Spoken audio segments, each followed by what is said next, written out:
Welcome to the Super Gringo podcast. Tonight's podcast will be on the oldest, the largest, most successful hate group in American history. Who could that be, you ask? The KKK? Neo-Nazis? Nope. Even older and even larger. The loony left, the Democrats, socialists, communist wannabes. They have so much hate, they will groom, mutilate, and murder their own kids. They can't stand themselves. They'll mutilate themselves. Their leaders aren't stupid. They know enough to evolve the hate depending on where the money comes from. Who have they historically hated? Of course, black Americans, Jews who still hold the record for the number of hate crimes committed against them, Native Americans, the Chinese, women, the police, the military. In the 60s and 70s, Vietnam veterans. Today, it's white, straight, gun-owning, capitalist men. Anyone wearing a MAGA hat. They're violent as well. They're victims. 600,000 Union soldiers they killed trying to keep slavery. 4,000 to 5,000 black Americans lynched between 1881 to 1951. 3 civil rights workers, the true story told in the film Mississippi Burning. They shot 2 white civil rights workers in the head once. They hated so much that the black American got 3 bullets. They killed Martin Luther King Jr. John F. Kennedy, killed by the far left. You know, the people called Antifa today. There's some evidence that the CIA may have been involved as well. Robert Kennedy, 63 people during the LA riots, 15 black Americans during the Summer of Love. You know, fighting racism. This doesn't even include assaults and attacks. They seem to target the elderly and kids. Ooh, so brave. As Republicans have given minorities more rights, the loony left's leaders weren't stupid. They knew they needed to evolve. They asked themselves the questions: how can we maintain power and have these idiots send us money? I know, blame it all on the Republicans. The victims of the Democratic playing card deck. This group makes up the core of the voting element as far as the Democratic Party goes, and thus helps the most to promote the leftist cause. These are the people who think they've been wrong or disadvantaged, or have been told that they've been wronged or disadvantaged. They're also being told that the opposing parties, Republicans and conservatives, are out to wrong them and disadvantage them even further.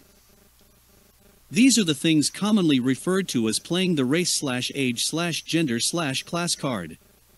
This is used very often by liberals, so get ready to hear a lot of it. It works, it is effective, and this second group of people, the victims, falls for it very easily. As a result, they become slaves of the liberal mindset.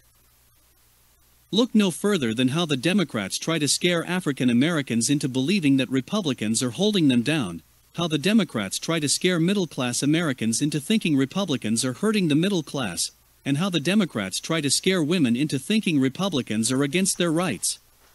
Democrats also frequently try to scare senior citizens into thinking Republicans want to destroy Social Security. Look at the key words mentioned in these accusations: against, holding down, hurting, destroying. In essence, it is fear-mongering targeted at certain groups of people in society, and it works. These Democrats and leftists attempt to spin the issues into backing up this fear-mongering, and people listen to it. And as a result, this entire second group is formed the victims of the Democratic playing card deck. These people often do not know much about the issues, especially as far as fact and reality goes. What they do think they know, however, is that Republicans and conservatives are completely against them and trying to hold them down, or their issue, in general. They believe the way they do because of the total spin and fear-mongering they hear from Democratic and liberal leaders. They then go out and vote for these said Democrats and become strong leftists, mostly out of fear and loathing of the other side values instilled into them. Furthermore, they become very likely to start calling conservatives bigots and racists because of the lies that the liberal left has drilled into their heads.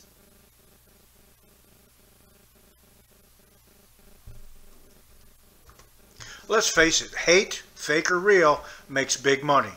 BLM took in $85 million. I guess they're going bankrupt now. Couldn't happen to nicer people. Call that reparations and y'all can shut the fuck up. The race-baiting and self-proclaimed socialist, I'm a racist piece of shit Kendi charges $300 an hour to give speeches on CRT and socialism to members of the teachers union. Al, I don't pay my taxes Sharpton, is a multimillionaire from race-baiting, and you fucking idiots were worried about Trump's tax returns. Another one of their heroes was Margaret Sanger, another piece of shit racist. Today, she would be a neo-Nazi, the kind the loony left call fascist. She was a fan of the Nazis' eugenics program. She referred to black Americans as weeds that needed to be eradicated. Currently, black Americans make up 13% of the population, and that's not breaking it down by male and female. Black Americans account for 28% of all abortions.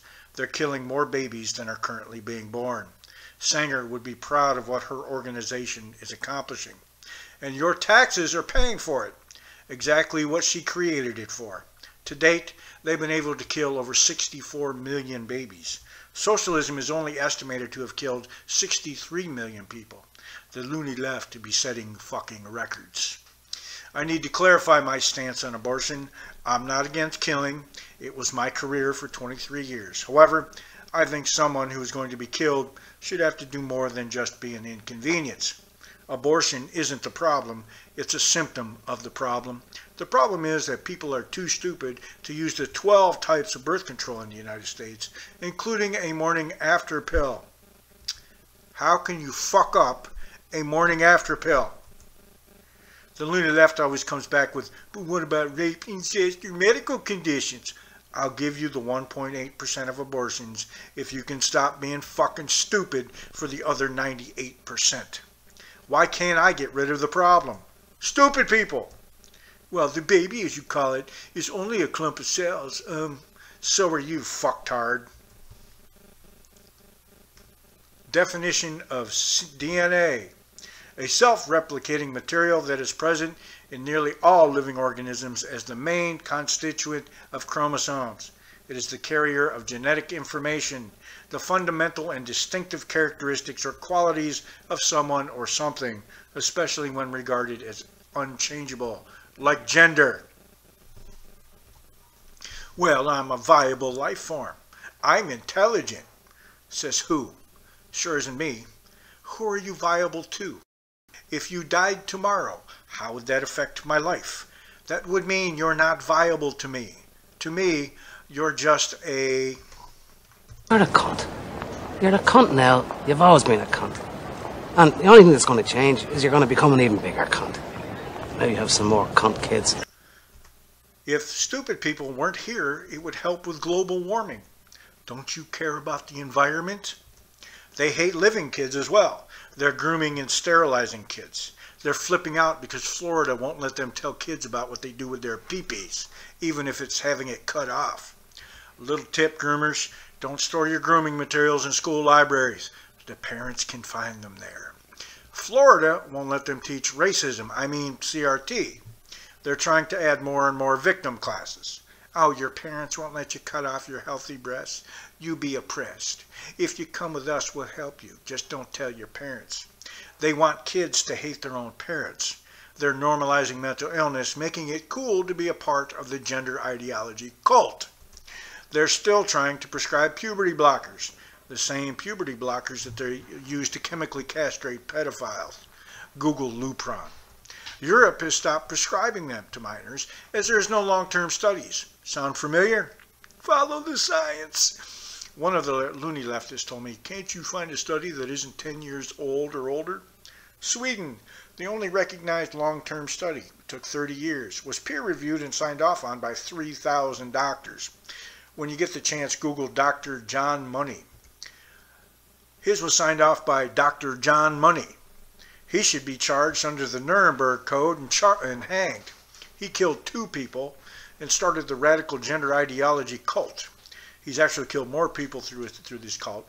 Suicides worldwide are 35 to 50% higher than the general population in every country, even countries where the gender cult is accepted.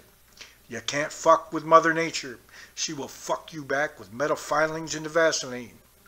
Then I have the TURD challenge, the Trump Unacceptance and Resistance Disorder Challenge. It's an open challenge. Every loony leftist so far, even though I say not to, has literally quoted every Sniffy Joe lie he's able to get out of his mouth. When he can fucking talk.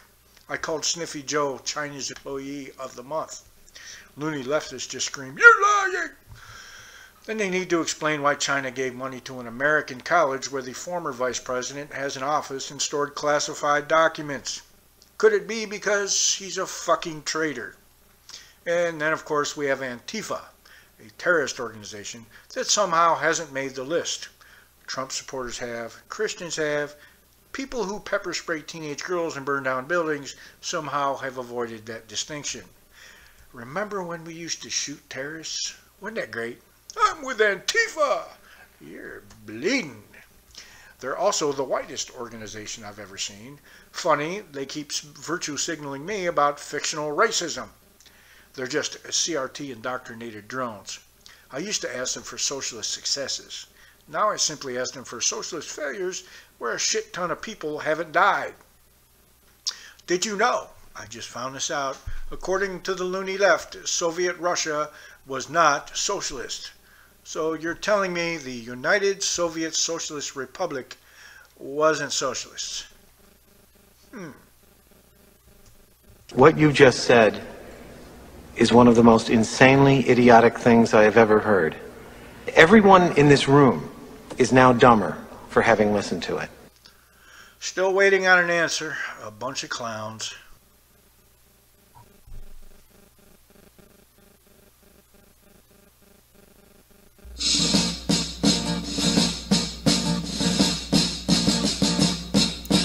Whining morons, hear them cry.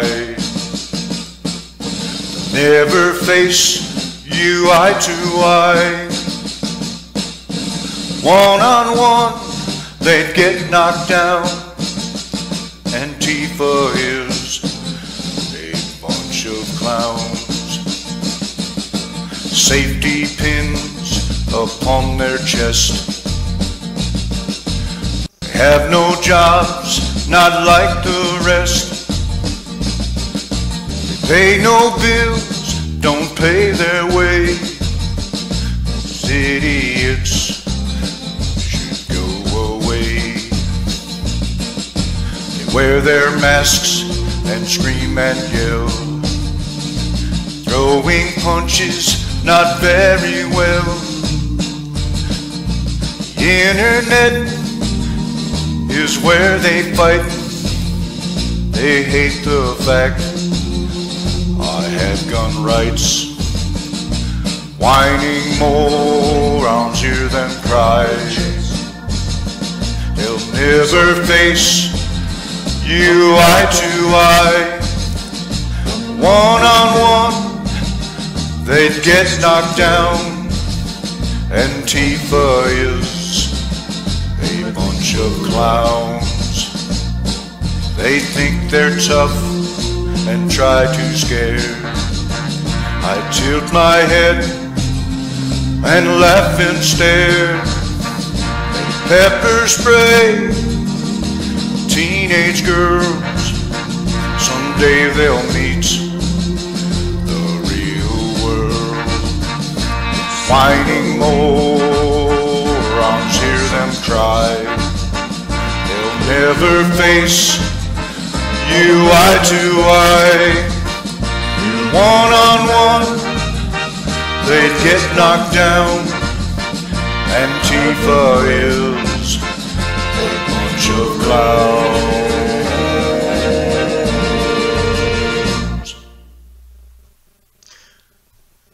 Did you know we're all potential terrorists, according to, and I can only assume, our leftist universities, non-governmental organizations, maybe Facebook. We're all somehow directly linked to Nazism and terrorist groups.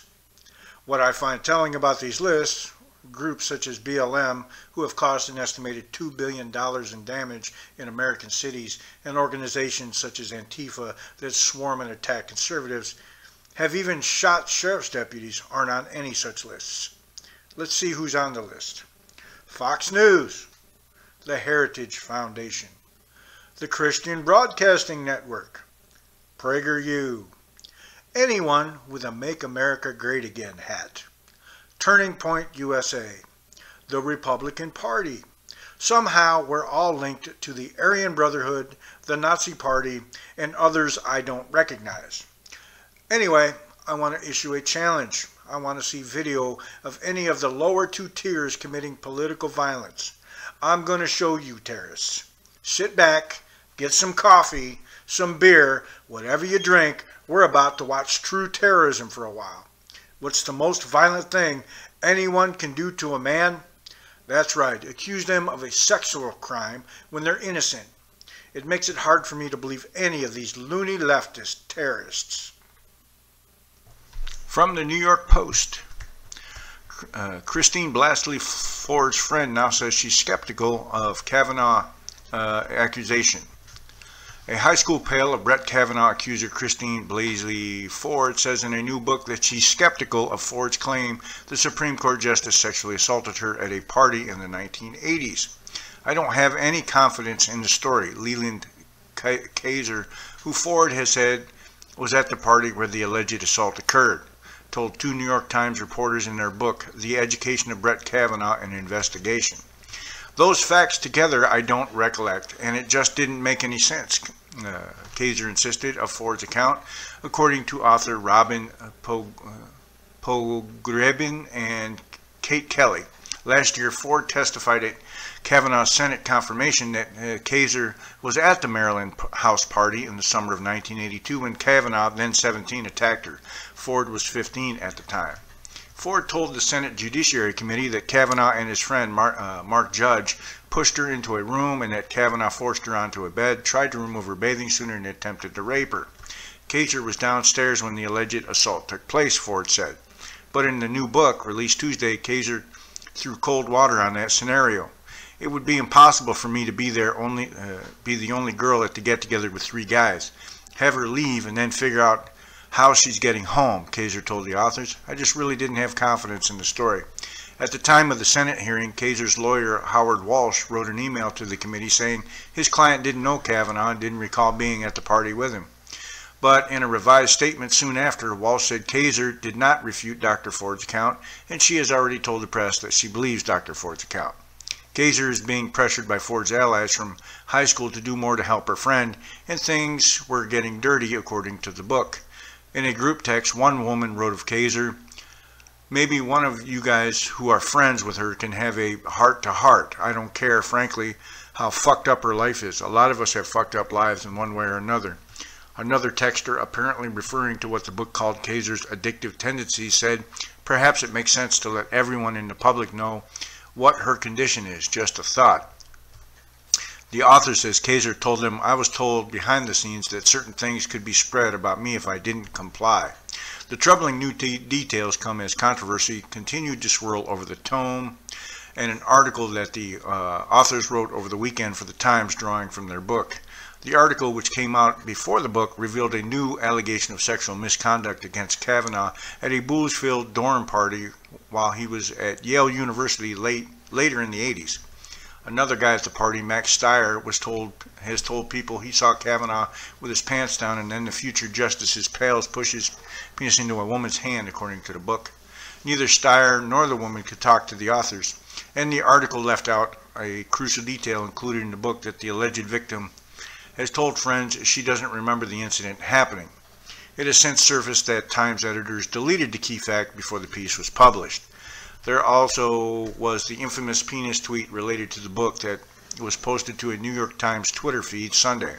It started out by saying, "Having a penis thrust in your face at a drunken dorm party may seem like harmless fun, prompting widespread outcry." After 2 days, Pogrebin finally came clean and admitted she penned the tweet, but meant to signal the opposite of how it was interpreted, insisting there was nothing harmless about the incident. President Trump said Tuesday that Kavanaugh had been just really devastated by the hurt that's been caused to him by the allegations. "It's so unfair. He's a good man," the president said. From the Newport Daily News. Accuser recants tale of Kavanaugh sexual assault in Newport. A man who accused U.S. Supreme Court nominee Judge Brett Kavanaugh of participating in a sexual assault in a boat in Newport Harbor in August 1985 has recanted his story, saying on Twitter he made a mistake.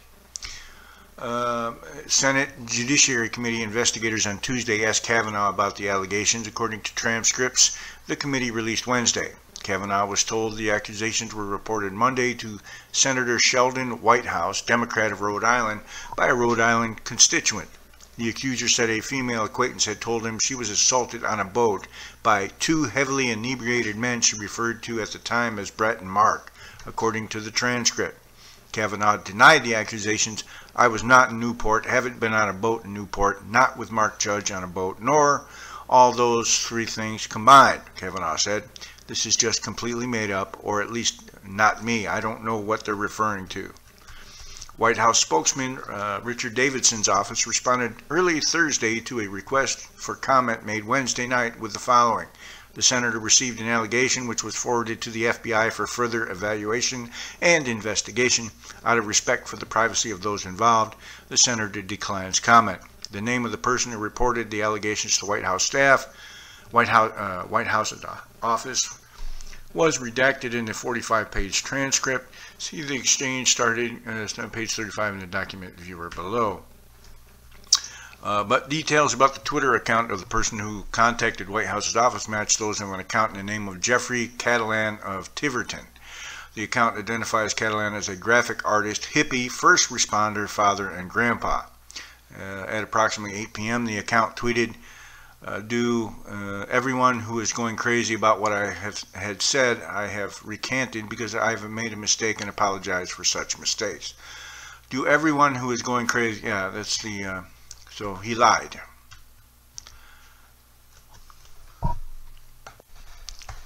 From the Associated Press, another Kavanaugh accuser admits to fabricating rape story. One of Justice Brett M. Kavanaugh's accusers admitted this week that she made up her lurid tale of a backseat car rape, saying it was a tactic to try to derail the judge's confirmation to the Supreme Court. Senator Chuck Grassley, chairman of the Judiciary Committee, revealed the fraud in a letter to the FBI and Justice Department Friday, asking them to prosecute Judy Monroe Layton for lying to and obstructing Congress. She never did a day in jail. Mr. Grassley said Ms. Monroe Layton is a left-wing activist who hijacked another Jane Doe anonymous report about a backseat rape and claimed it as her own story, calling it a vicious attack. I am Jane Doe from Oceanside, California. Kavanaugh raped me, Ms. Monroe Layton wrote in an October 3rd email, claiming to have been a victim of the judge. Mr. Grassley's investigators tried to reach her for a month, but were unsuccessful until this week when they spoke to her by phone, and she confessed that she was not the original Jane Doe and did that as a way to grab attention. She admitted to the false allegation and said she was actually never met Justice Kavanaugh. I was angry and I sent it out, she told investigators. In short, during the committee's time-sensitive investigation of allegations against Judge Kavanaugh, Ms. Monroe Layton submitted a fabricated allegation which diverted committee resources, Mr. Grassley wrote. Then, questioned by committee investigators, she admitted it was false, a ploy, and a tactic. She was opposed to Judge Kavanaugh's confirmation. President Trump seized on the report Saturday, calling her a vicious accuser. What about the others? Where are the Dems on this? He demanded via Twitter. Mr. Grassley has previously asked the FBI to probe Julie Swetnick and her lawyer, anti-Trump crusader Michael Avenatti, for lying to Congress and obstructing Ms. Swetnick. Had originally claimed to have been the victim of gang rapes involving Justice Kavanaugh during high school parties, saying she saw him and a friend spike punch to leave girls unable to resist. She later changed her story to say she saw Justice Kavanaugh's friend near a punch bowl and could not identify them as having actually been part of any rape. None of the witnesses, she told NBC, could corroborate her story, were able to do so. Indeed, NBC found one woman who, despite a sworn statement, backed up Ms. Swetnick, told the network Mr. Avenatti was twisting her words. Justice Kavanaugh's confirmation process was delayed while the committee investigated a number of sexual assault and harassment claims, none of which have been corroborated by any public evidence to date. He vehemently denied all of the claims. He was confirmed, though only one Democrat joined with all but one Republican in backing him. From the Washington Times, Another Kavanaugh accuser admits to fabricating rape story. One of Justice Brett M. Kavanaugh's accusers admitted this week that she made up her lurid tale of a backseat car rape, saying it was a tactic to try to derail the judge's confirmation to the Supreme Court. Senator Charles E. Grassley, chairman of the Judiciary Committee, revealed the fraud in a letter to the FBI and Justice Department Friday, asking them to prosecute Judy Monroe Layton for lying to and obstructing Congress. She never did a day in jail. Mr. Grassley said Ms. Monroe Layton is a left-wing activist who hijacked another Jane Doe anonymous report about a backseat rape and claimed it as her own story, calling it a vicious assault.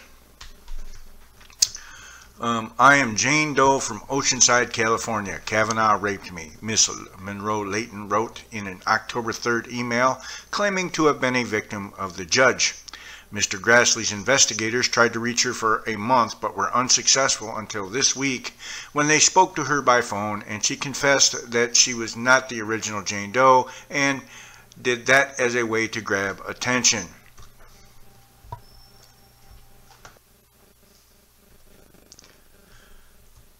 They even did it to Trump. What rape victim wants to watch a show hosted by their rapist? This tweet is 11 years old. Crack a beer, folks. We're about to see true domestic terrorism.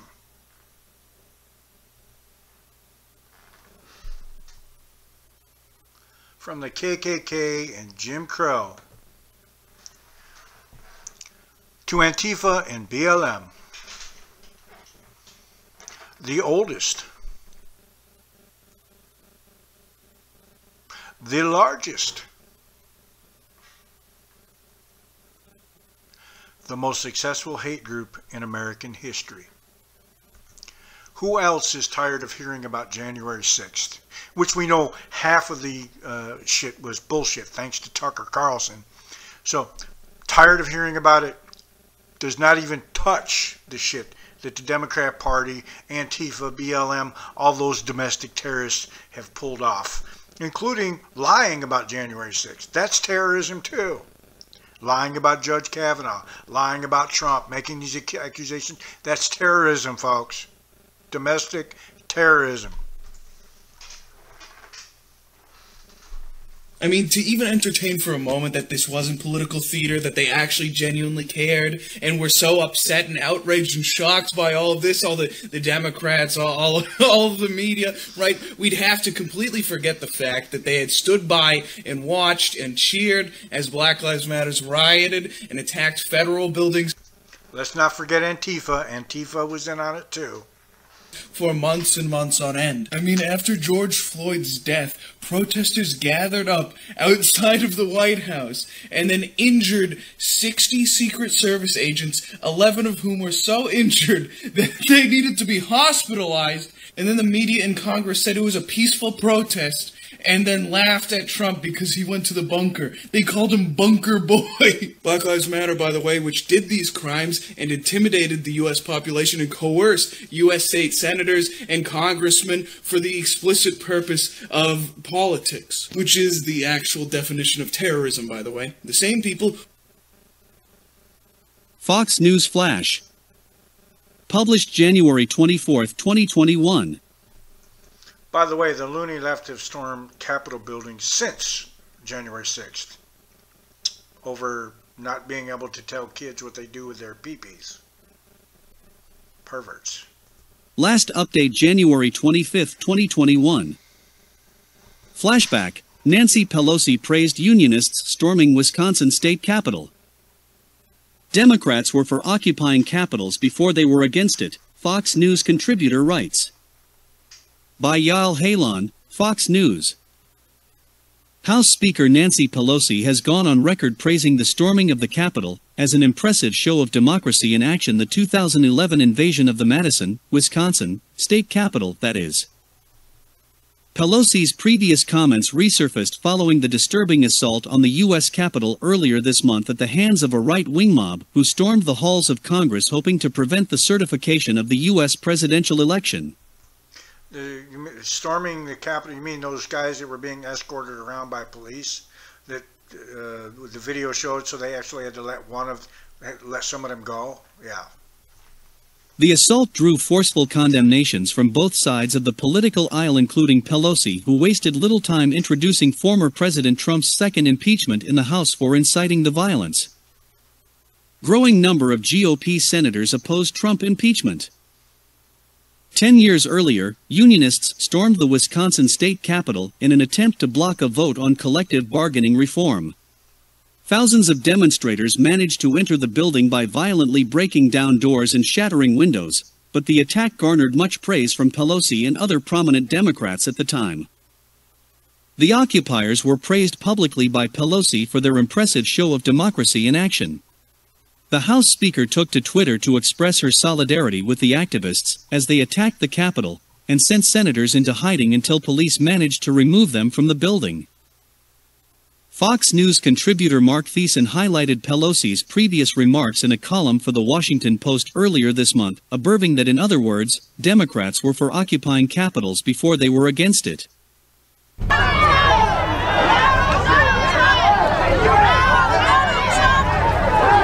Oh, look at this. More heroes.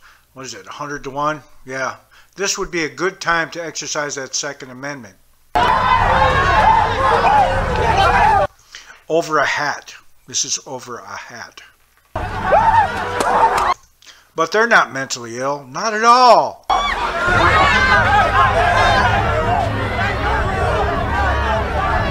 Look at the kind of shit he's wearing. Look it. She took my hat. Wearing this this belongs hat to me. Who are the terrorists again? I would like someone to, this is terrorism, folks.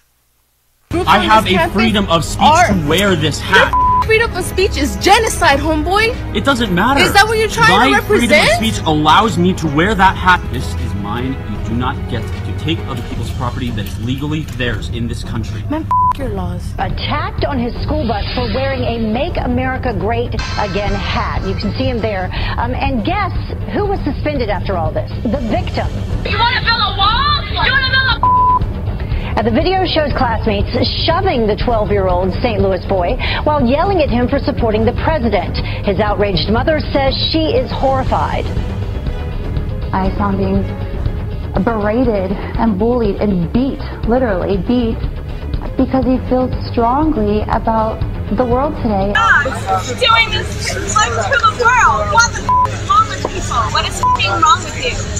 You are a horrible human being. You are a horrible human being. You cannot tolerate racist. You are a horrible human being. I hope you go home and you feel ashamed of yourself. For what? You're being a racist. Human piece of shit. First of all, it was like a male feminist came and stomped on my hand. I was trying to get your hat because he threw your hat. He took my hat right off my... Oh my! I can't open my eyes. Oh my God. I wear a Trump hat. That's 22-year-old Eugene Joseph posting on Instagram just after he said he was verbally attacked and threatened inside this Cheesecake Factory in the Dayland Mall Sunday, where he was celebrating Mother's Day with his girlfriend and family. Joseph is a huge fan of President Donald Trump and was wearing his usual red Make America Great Again hat. Oh my God, another hat!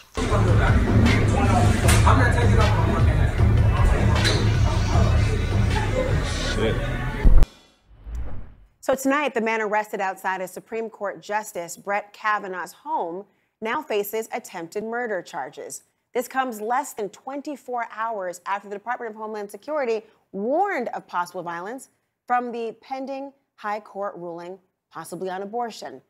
The FBI says the suspect, Nicholas John Roski, told agents that he'd traveled all the way from California. Apparently, he was angry in part over the leaked draft opinion on Roe v. Wade. And now, as perhaps as ironic as this may sound, the idea of a justice ruling to loosen gun laws. Now, I say ironic because agents say that he came armed with a Glock 17. And look at everything else they say that he was actually packing. The complaint says that Roski wanted to murder Kavanaugh and then kill himself because he thought that it would give his own life purpose. Former Deputy Director of the FBI, Andrew McCabe, joins me now. Andrew, first of all, the DHS bulletin all but predicted something like this, so we can't really be shocked, but I'm still stunned that this is happening in America. It's an incredibly timely warning that we got from DHS yesterday, which describes almost perfectly what we saw play out last night in front of the Justice's house. But I think the thing that really resonates with me, Laura, is that the warning we got basically said extremists of all sorts are going to be or could be motivated by these major upcoming events like the impending release of the court's decision on the abortion issue, like the upcoming midterm elections, other events. And those folks can be motivated to get involved in acts of mass violence. They've got plenty of examples. They're seeing mass shootings on television, on our coverage, other coverage every single day. Those sorts of things can inspire people who are on the edge. I mean, we used to talk about grievance politics as part of the campaign platform. Now it seems it's a catalyst for possible violence. It certainly seems that way, right? You look at the mass shooters that we've seen just in the last few weeks, and each of them approaches their terrible acts with some sort of deep-set grievances. Some of them have been writing about those things for weeks and months leading up to those events. So it's not unique to have people in a society, a free society, who believe very strongly in these strange beliefs, who have deep-set grievances, are being radicalized into extremist positions. What makes us different is that those folks can easily become heavily armed very quickly. And as you point out, the idea that there's not much predictive value if it could come from any direction. There's no will say, listen, if there is this ruling, then this flow chart then becomes obvious and helpful. But if it's anyone who has a problem with a decision, or even in this case, has a problem with the idea of gun violence to react in this way, how, in part of intelligence, how do you try to combat that? It's very challenging because you're seeing these deeply aggrieved people, these extremists, motivated by very different things, but all ending up in the same place where they feel like they have to strike out in a moment of mass violence. It's very, very hard for our intelligence and law enforcement folks to track. And as this particular person was speaking to authorities that he wanted to give his life purpose, I couldn't help but think to myself the way in which we talk about those who commit these atrocities and mass shootings. The media does not want to raise attention and give them a profile, not on the cover of Rolling Stone magazine and the like, because they don't want people to feel as though this validates their sense of self and creates copycats. That's right. But despite our efforts, that we know that mass shooters are motivated and inspired by the mass shooters that went before them. They look at guys like the Christchurch shooter, they look at the Poway shooter, and they echo those same sentiments in their own thoughts and their own writing. So that inspirational factor is always there. I can't help but wonder what your impression has been of this. The notion that there was a time people remember fondly where you decided through the ballot and you aired your grievances that way. Is this the new normal? These people are mentally ill, I would think. And, we have to... I think this means you have to protect Supreme Court justices and judges. I don't know where you draw that line, but certainly if this kind of thing is happening. Also, you wonder where this guy is getting his information. And there is a lot of this, you know, that the Buffalo shooter got his, with this race theory, this that replacement theory, theory. Gets that on. I mean, there's way too much disinformation going around that's radicalizing people, but I don't know what the case is with those other two. Obviously someone had a grudge. Well, you were before I go on, you were a member of the Senate, and Senator Mitch McConnell has been quite angry today about the fact that there is a bill that he wants to see the House pass that protects Supreme Court justices. Their pushback has been, okay, well, we want to protect also employees of the justice. I'm thinking clerks and whatnot. Who has it right? Do you wait until everything is buttoned up, or do you have incremental legislation? First, I'd like to see the justices protected. I mean, look, McConnell is protected, right? Not every senator is protected like McConnell is. Okay, well, he's actually on the side of just protecting the justices, but that makes perfect sense to me. The reality here is, I think, the problem is that we are normalizing, or our society has been normalizing violence as a way to solve political problems in recent years. I mean, and January 6th is the most extreme example of this, and it's not an example of mentally ill, lone people. There were a lot of, supporters of Donald Trump who were kind of along for the ride, but it was organized by extremist groups who were using violence and the threat of violence to get as the means to their political end, right? That is not how we do things in America. And the more people see examples of this, the more you're going to see these people on the fringes, whether they're mentally ill or they've got a problem, trying to use this to solve their problems. And we got to condemn it across the board all the time. I think it's even broader than that. The problem stems, I think, you got to stop it far, far in advance of that, right? So you have these women following Kristen Sinema into the restroom and berating her, right? Because they don't agree with her political views. You have, when Sarah Huckabee Sanders was a press person, her and her family are eating dinner out someplace, and she gets accosted by a group of people at a restaurant and they can't sit and have dinner with her family. I think unless that was a precursor in your mind to this. And like Kristen Sinema, like you can't. That's when you incivility. But it is incivility. But no, it is incivility. But then where's the line drawn, right? When you have politicians saying follow people, make them uncomfortable, right? Both on the Republican side, the Democratic side, people have said to do those types of things, and I think you have to decry that and call it out, because that leads to this type of thing, right? If you say, go shout down politicians, go make them feel uncomfortable, go protest outside. We all saw the protests outside the justices' homes here a few weeks ago. And the marshals showed up and had to make those people disperse. And so it's a fine line you get between that and some crazy guy showing up at 2 in the morning and the marshals catching him before he breaks into Brett Kavanaugh. Is that a fine line? Yeah. On homes versus, I mean, protesting people at a workplace, right? Standing out outside the Supreme Court saying, this is not okay, versus going to a house. Like, where's the line for you? I mean, you served in public office. Well, I don't think it's cool to go to someone's house and do that, but it's different. I mean, honestly, it's different having than a gun. Or at a restaurant, right? Or on the train. But where do you draw that line? Where do you draw the line?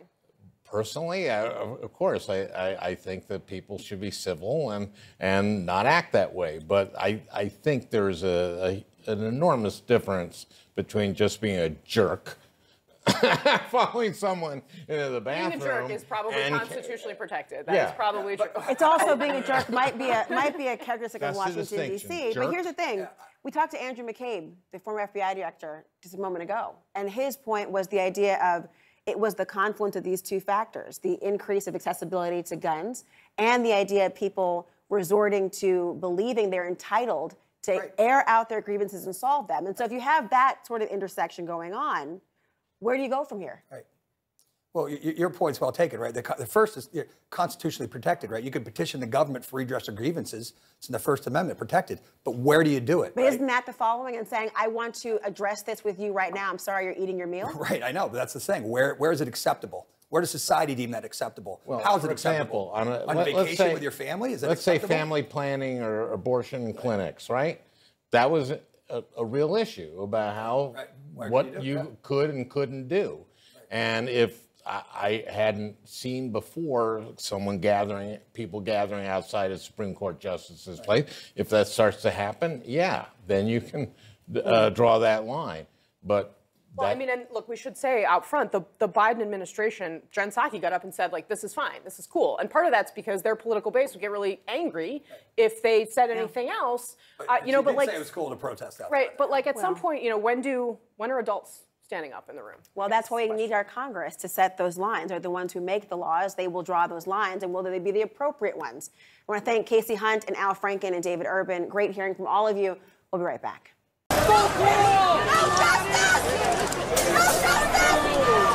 Here are the mostly peaceful protesters being mostly peaceful. 60 Secret Service and Capitol Police injured. 11 went to the hospital. Mostly peaceful. And He's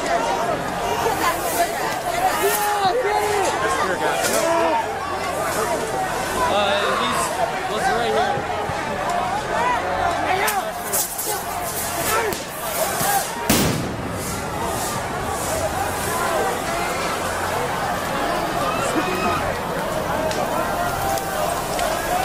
Not terrorism at all.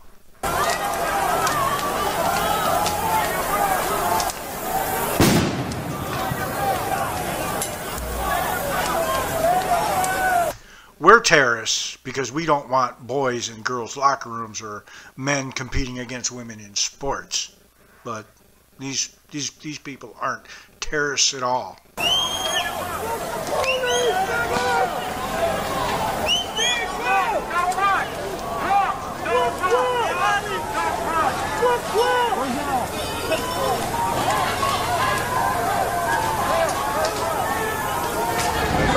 Back up.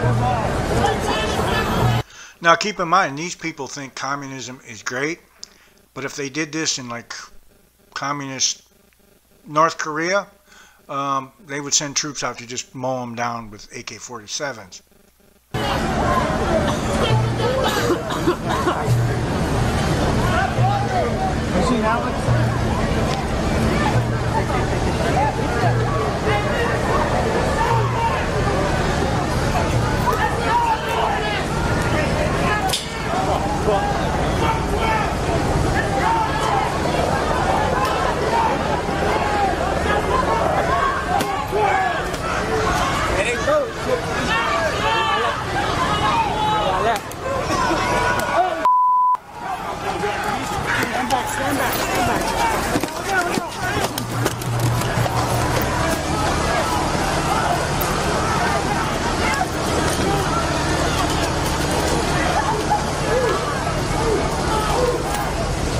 You okay? Are you okay? Past my knee. Good. You okay? Repress.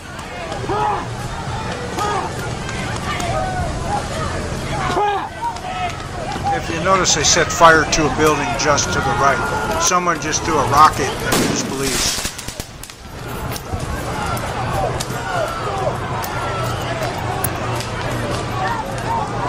I think it's time to break out some rubber bullets.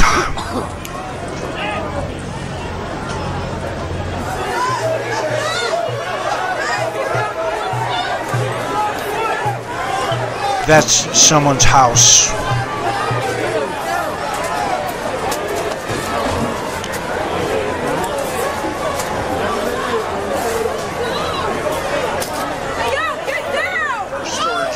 Or a storage unit or something. Still someone's property.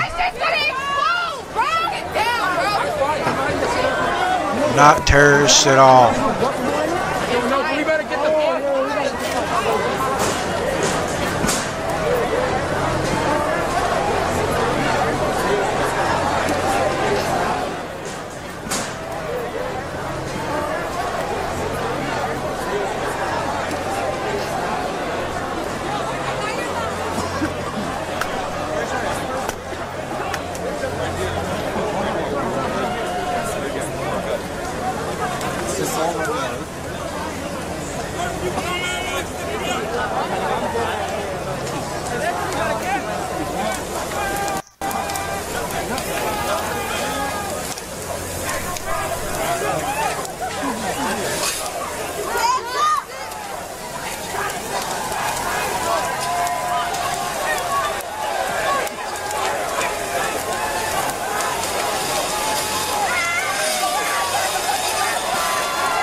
Well, what the fuck?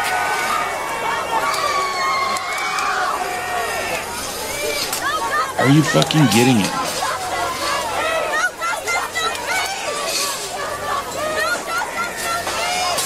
No justice, no peace. Okay.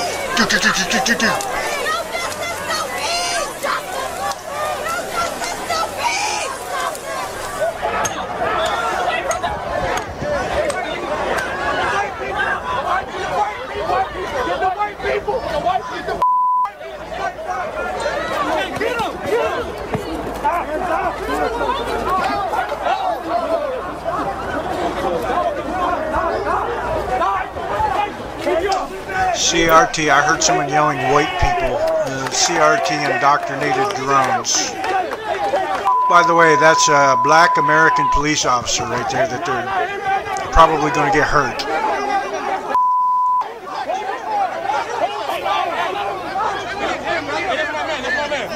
Get him. I need him. He ain't do. Okay. Okay. Use his helmet. All right, get him. Use his helmet. Okay. I got you. Yeah. All right, huh? You good, yeah? Here's the helmet. Where's your tallest guy at? What's up?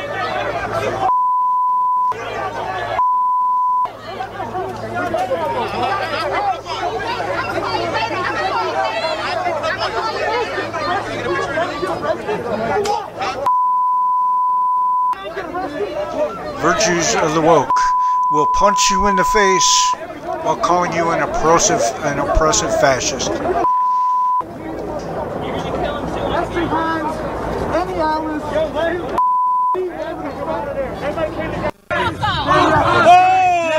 Oh, here they go with the senior citizens. You're the fascist! You're the How do you explain that then, mate? You don't want us here supporting Trump! So you're the fascist! Shut up! Well, what the fuck? Shut up! Okay, because we don't want some racist guy in our country. I'm sorry, oh, do we not? And you do, mate. And you do. Yeah, of course I do. I'm demonstrating against you fascists. Again. Who's the fascist? You! Do you mean the guy who... I'm sorry, you mean the guy who locks children up in camps? He's the fucking fascist, right? Oh, shut up! They're talking about Obama. I'm here as well.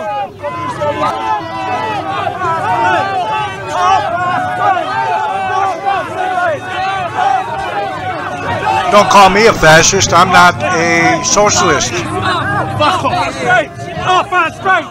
Off our streets! Off our streets!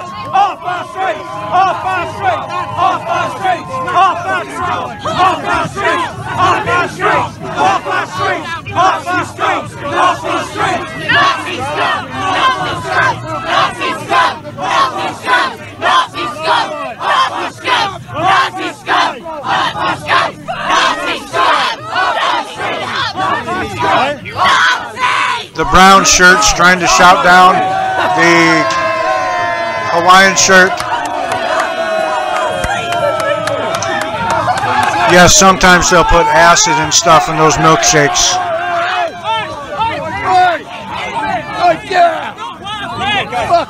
So brave. Yeah, you're just as bad as him, guys. This is unbelievable. This is unbelievable.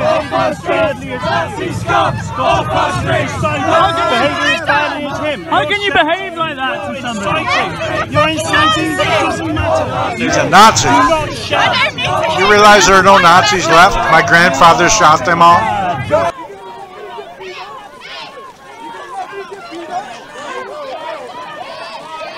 Oh, yep, another gang beating up on a man by himself. Such heroes.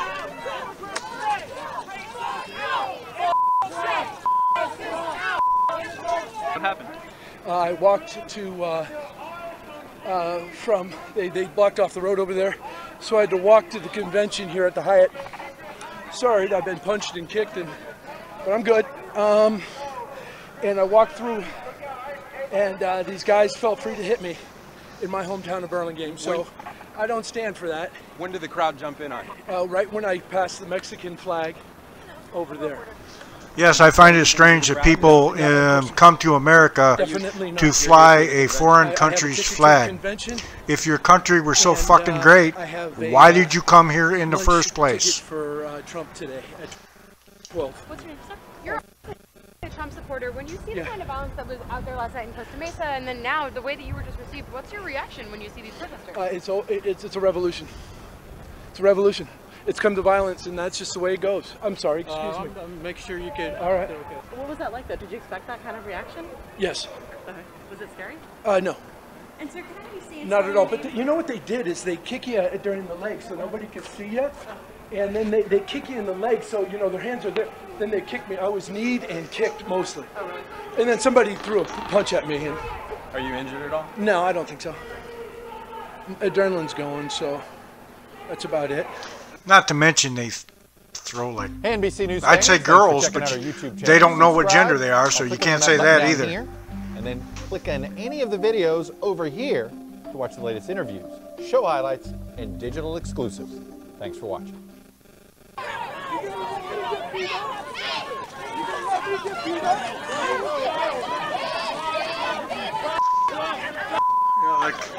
It's okay to protest, but once you touch me, all bets are off. Somebody going down and going down hard. And with that many people, the level of force obviously goes up.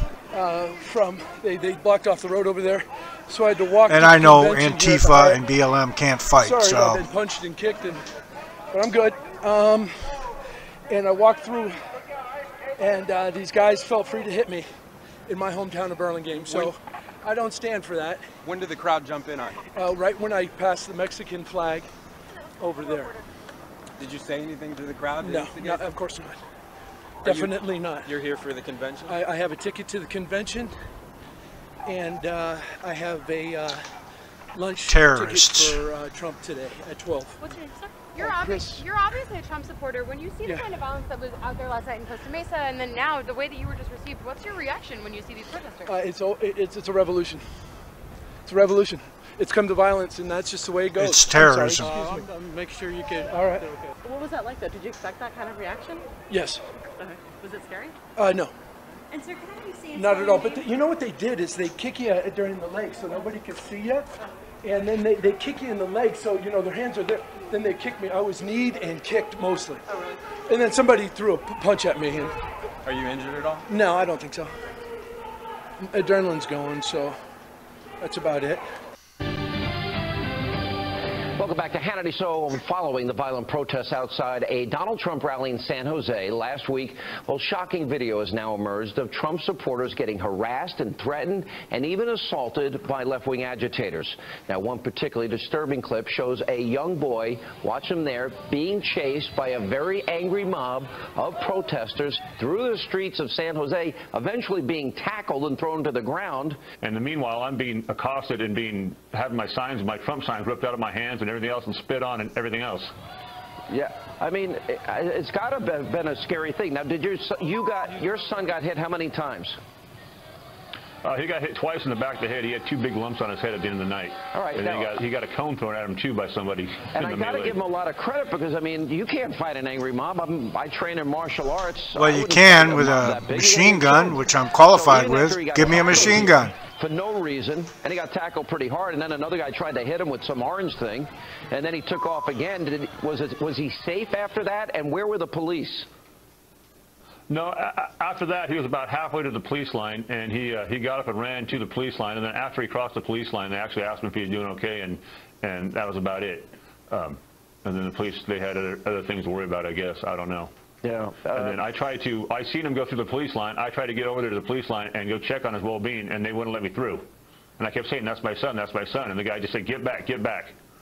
Unbelievable. But the police saw that this mob was chasing him. Why didn't they break ranks? Do you think they were told to stand down? Well, that's what I've heard from numerous people, even people who are police officers, that they were told to let the protesters protest, but these weren't protesters. These were people looking for a fight. I mean, there was no one chasing my son. Terrorists. Trying to exercise his First Amendment rights. And what did the fire department do to him? Nothing. I mean, he tried to jump on the truck, as you can see in one of the videos. They just pretty much rolled up the window and just drove off. Wow, this scene I don't know where they were headed. I don't know what. This scene is pretty chilling. I mean, to see how big that mob is chasing your son is scary. Let me, if I can, go to Ms. Dillon. Now, we saw the video over and over again. Your client is being surrounded by a mob. You can see Mexican flags kind of being waved in her face. And it looks like somebody walks up at point-blank range and hits her with an egg. Is that all that happened? No, Sean. I mean, I was actually there, too, in this mob. I was at the event. So brave. A mob attacking a woman. There are 250 You're so brave. police officers lined up there. They stayed in formation, and they didn't do a thing so brave. to help all of the people who were being attacked. So she had a Trump jersey on, and I think that's one of the things that caught the attention of this mob of criminals. And they pursued her. They kind of chased her. They chased her to the doors of the Marriott. What you see there is Did she get punched this as young well? lady Did she in get front of hit? the doors of the Marriott. Well, she got shoved and she got several things thrown at her. The egg was one thing, and she was very frightened for her life. She tried to get into the Marriott, and they had shut the doors from the inside too. You know, so it was a very upsetting situation. There was one piece, I want to give you an opportunity to debunk this. There was one piece I saw on the internet somewhere that said, oh, she was taunting the mob. I don't see that at all. Did that happen? Well, not in that video. They started it, and she probably talked back, like saying, "Hey, you know, go away." So Right. she did interact with them before that egg was thrown. Yeah. What do you make? So your opinion is that the San Jose mayor who blamed Trump for this, which is insane, but you believe that the police were told to stand down and told not to protect the people being attacked? I do believe that. That's what I witnessed with my own two eyes. I was there with my husband at the event, and I'm shocked at his comments afterwards. And now, finally, the police are beginning to investigate it, but they haven't, to my knowledge, gotten to any of the ringleaders, and that's why we have a lawyer involved now. Is it more than? Remember, we're on a list that says we're somehow linked with terrorists and Nazis, but these people aren't. Think about that. In other words, does your client, would you feel that the city failed in their job to protect the citizens by not being in that location when they knew something was happening? Well, it's worse than that. They actually directed all of the victims into the line of the mob and towards danger. So that's clearly a civil rights violation under the Civil Rights Act.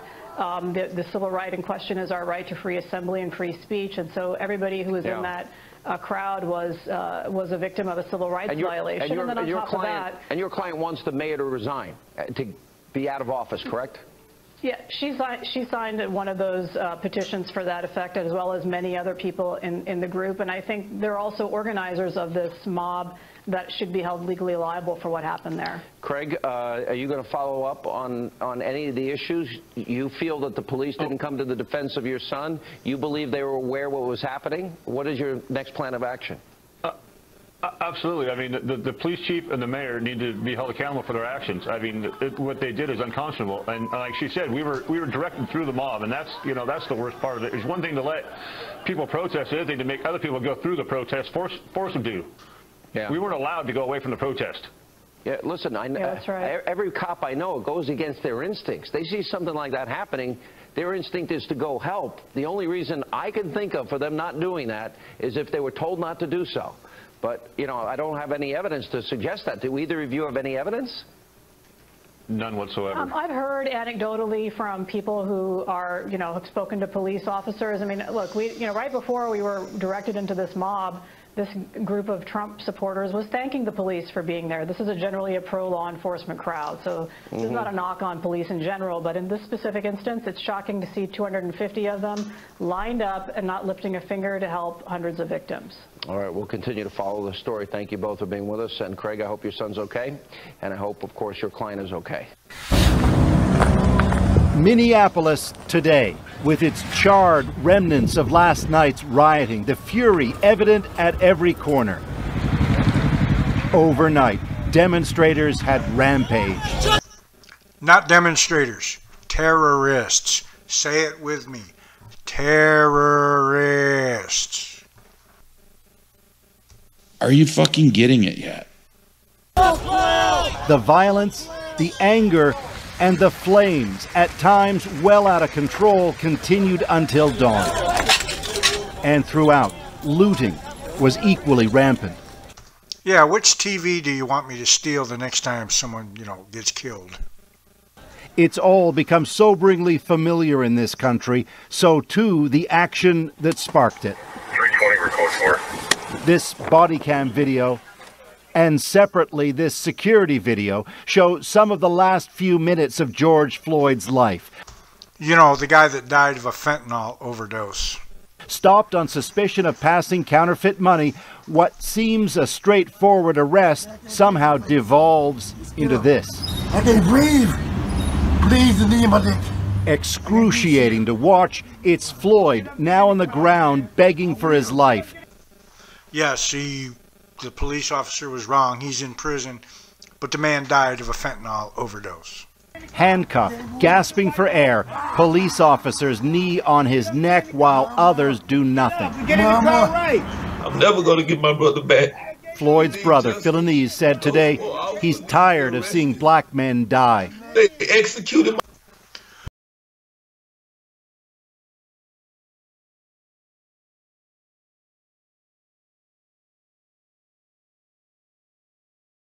You are a black man is 18% more likely to shoot a police officer than a police officer is to kill a unarmed black man. So, my brother in broad daylight. The officers involved have all been fired. The city's mayor wants them charged as the frustration continues. The reason why you see the anger in this... Oh, there's Mr. I can't pay my fucking taxes, race baiter fucking... There's a guy, if you calling him reverend is like calling Jeffrey Dahmer a gourmet fucking chef. Indianapolis is because this is not the first time. Civil rights leader Al Sharpton today emphasized the rioting in Minneapolis. Oh yeah, hands up, don't shoot. File that one under shit that never happened. Isn't the issue. The violence I'm addressing is how a man could hold a man down with a knee on his neck for 9 minutes. That's when the violence started. Seeking answers and justice in a country grappling yet again with its seemingly forever racial divide. Paul Hunter, CBC News, Washington. You didn't say anything to anybody? You were just walking out, or what? I was walking out with a Trump sign, and he grabbed my Trump sign and started following me, saying I was like a racist and stuff. Yes, a Hispanic American is racist. Okay. Says the CRT indoctrinated fucking idiot. Check out my latest addition to the Virtues of the Woke. 7 billion people on the planet. And somehow, white, straight, capitalist men are oppressing everyone else. Yeah, so you literally didn't say anything to provoke them at all? I was just like, yeah, Trump. That's my bad. And then, yeah, so they followed me, like, spit on me, stuff like that. It's like walking away, they're like, get out of here. I'm like, I'm walking away. Well, that Trump supporter had just been smacked in the head outside a Trump rally in San Jose, California. To Tim Pool, who shot that video. That's the video I'm referring to, Tim, where the guy runs up behind the man in the yellow shirt, smacks him on the side of the head. That's the video you took, correct? It is, yes. And there was no provocation. It looks like he was just run up behind him. No provocation, but that... That's because they're cowards. They're terrorists. They're cowards. If I were facing one of them, 6'2", 240 pounds, and they wouldn't approach me at all. They'd come up behind me, try. To happen to the man in the yellow shirt. Take me through it. Hey, you were on the sidelines, you were watching this. Take me through it, please. Well, we had been covering the event from the front of the convention center where the Trump rally was taking place, just outside the Marriott. This guy in the yellow shirt came out with a Trump sign yelling Trump, Trump. And when he did, the group rushed him, ripped his sign from him, and you know, there was sort of, you could see the tension. And so I immediately started filming and following him, and the crowd just ran straight after him as he... That's what I thought. You're a gutless turd. ...walked out. Once he turned the corner, he seemed totally oblivious to the fact that he had this huge crowd behind him. And that's when that video takes place. You see the guy come up with a shopping bag with who knows what in it, hitting him in the head. And it wasn't until after he was attacked, a few police officers rushed in and pushed him away from the crowd and pulled him to safety, where I was able to talk to him about what happened. Who did it? You say there was a large crowd chasing him. Who were they? These are anti-Donald Trump Democrats. The crowd grew very, very quickly. They were up right in the front of the entrance of where the attendees were trying to get in, and the police actually had to form a line so that the attendees could safely get in and out.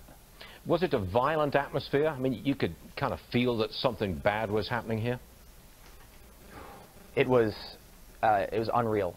So I had covered the event down in San Diego, and it wasn't this tense. It was similar. We're seeing, you know, these younger anti-Donald Trump protesters are very, very angry. Democrats. And they're targeting the Trump supporters as they come out.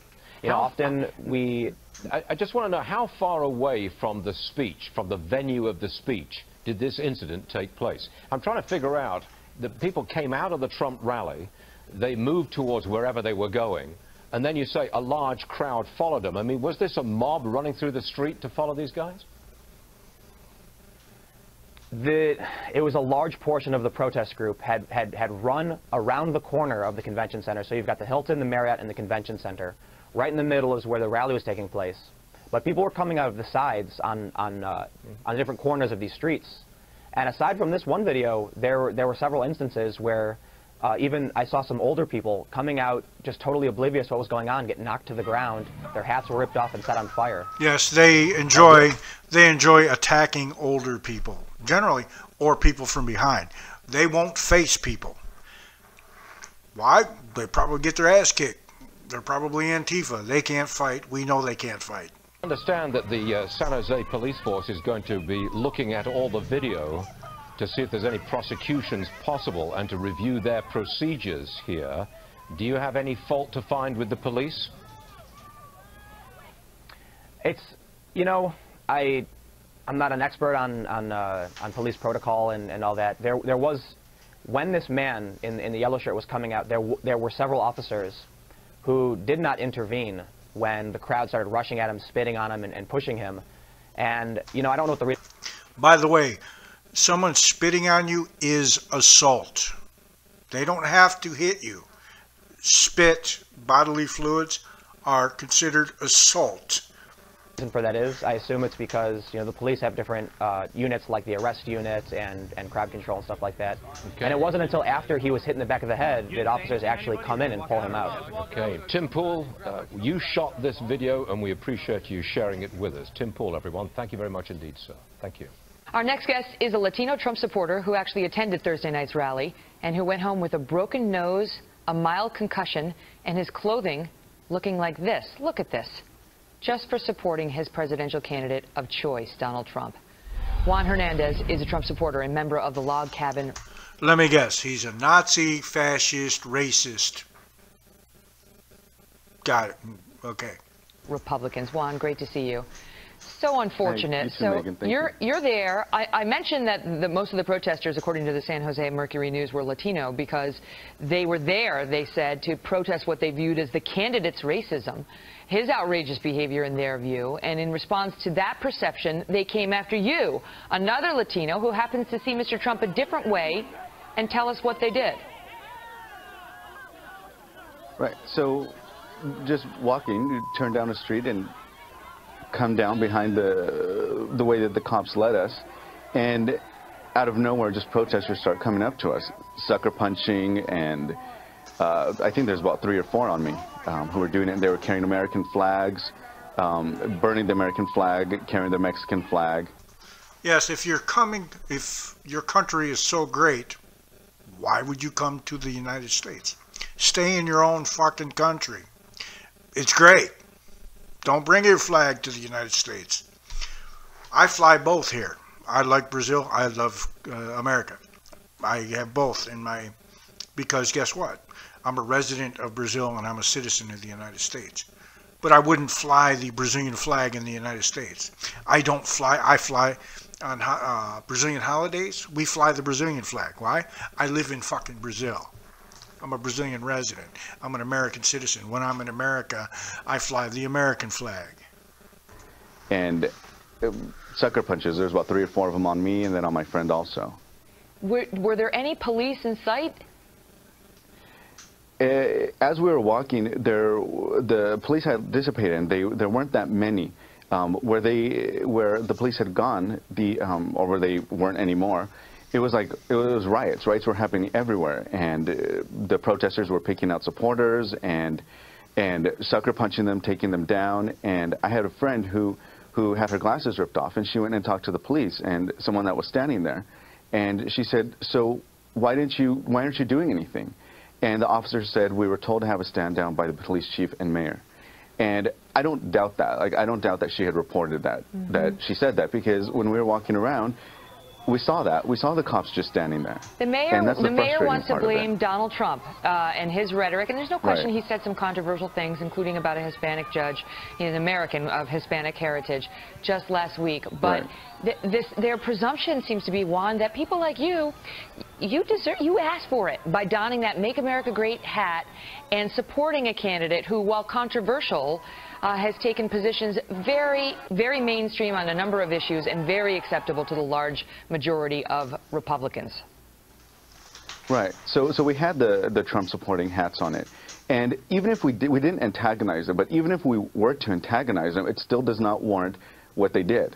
And Mayor Liccardo's sole purpose is to, or his not the chief's sole purpose is to public safety, right? That's his main focus. And it seems like Mayor Liccardo had his biases just because it was against Donald Trump. And Juan, so what do that's you think? our big Because, you thing know, is in the wake of the Trump dust-up last week with the judge, so many people have said he's not going to get a single Hispanic vote, not a single Latino will vote for Donald Trump. You beg to differ. Tell us why. So I like Donald Trump. He's he's going to be the candidate of my next commander-in-chief, and so I think he'll do the best job. And people kind of come at me about, you know, the wall and that I'm Hispanic, and coming out as gay was really difficult, but coming out as like a Trump Republican supporter was far more difficult to come out of. Wow. And I have to just remember to take the biases away. You know, if the border was there for Canada. You know what's cool? Unlike the Democrats, the first thing he did not say was, "I'm a gay." That was not his identity. He's Latino. So he's gay. Big deal. For some reason, the loony left, that's their entire, like, I'm gay. If they got arrested, you have the right to remain silent. Impossible. I'm gay. You know, to have to prevent the illegal people coming in here or drug cartels. And if I support it there, I have to be unbiased. And if they move it to Mexico, just because it's my heritage, I still have to look at it as for the general good of the nation. Wow. Juan, and I hope you're okay. Backlash. Thank you for coming on and telling your story. You look great. So thank you. All the best to you. I hope to appreciate speak that, with you Megan. again. Okay. Thank you. Just so the loony left knows, no one cares what you do in your bedroom, but if you could just stop telling the kids about it, that would be fucking awesome. So wrong. It doesn't matter what you think. You disagree with a candidate, great. Go out there and get on your stump and say so. You don't throw eggs at somebody, even if she gives you the finger, and you don't punch some guy who's there to support his candidate. This is America. There's this thing. It's called the First Amendment. It's actually really important. Go look it up. Overnight, chaos in the streets of Chicago. Looting taking place around the city. Oh, by the way, while they were doing this protesting, they killed 15 black Americans. You know, because they were looting to stop racism. They stole TVs and shit, you know, to stop racism. Just woke up to a huge explosion. That's the Nordstrom. Images posted on social media showing store windows broken, intense police presence, and fires. It comes hours after police were called about a man with a gun on Sunday afternoon. Officers located an individual in the area who they say matched the suspect's description. Police say he fired at approaching officers who then fired back, striking the shooter. They say he was in his late teens or 20s. Emotions in the area quickly running high after false information spread about the suspect's age. Young person that was shot, that was the misinformation. With some other misinformation about a cell phone that was missing. Officers now asking for the public to take a step back and work with police before more people get hurt and more damage is done. And Savannah, this marks the end of what was already a violent weekend in the city of Chicago. 3 people killed, at least 32 shot in shootings across the city. We'll hear from the police chief later this morning, and an investigation into the shooting that might have started this looting will be underway. Take this shit off. Take this shit off. Take this shit off. Come here.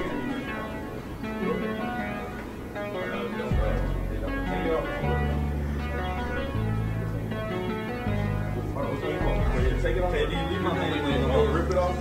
Rip it off. Rip it off. Take it chill. Rip it off. Chill. Go get him. Go get him. And just put him in jail. Put this asshole in jail. One, he's probably a racist. Two, he's committing assault and theft. Which one you want? Speak. Make a motherfucker's back. I'm gonna rip it, bro. Which one you want? Take it off. Take this shit off. Take this shit off. Take this shit off.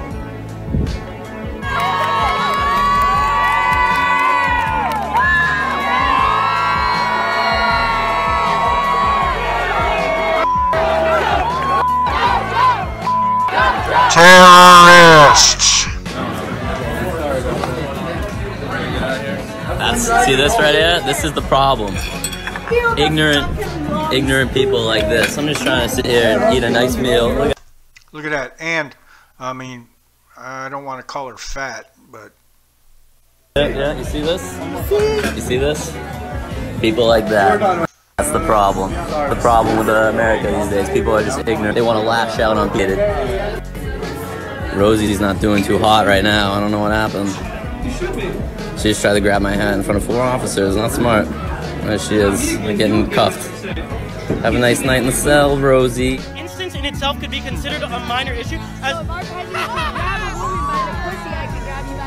She just grabbed my dick. Is that sexual assault? Is that sexual assault? Yes. So you just sexually assaulted me? I did assault you. Should you be arrested? Arrest me. I'm not gonna arrest you. There are police officers right here. But so look at this. Women have so much privilege. She can sexually assault me and get away with it. What the hell is you see of crackers with Make America Great hat on? A video showing a confrontation between the high school students and... Yeah, this guy should have stayed out of stuff because everyone then found out that he lied about his military service and all this crap. And he embarrassed whatever tribe he's with. I'm part Native American. My grandfathers were both full Mohawk Indian. And this man's an embarrassment, and I think he's passed away now due to cancer or something from smoking, probably. But anyway, yeah, he was a professional agitator. That's what he did for a living. People paid him to go out and protest. And people actually threatened this kid, threatened his life. Terrorists. You're a fucking terrorist. You are the scum of the earth. If you were not here, we probably would have a better chance at curbing this global warming because you're taking up precious oxygen given off by the Amazon down here. Including junior Nick Sandman, and an Omaha elder Nathan Phillips went viral and sparked outrage.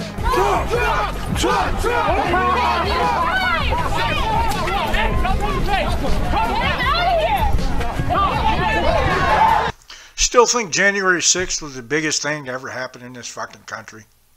Terrorists.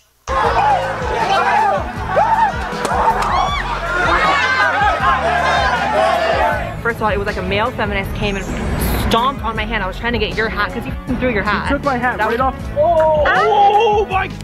Hey! For the president. Yeah, isn't he a tough guy? 6th grader attacked on his school bus for wearing a Make America Great Again hat. You want to build a wall? You want to build a... And the video shows classmates shoving the 12-year-old St. Louis boy while yelling at him for supporting the president.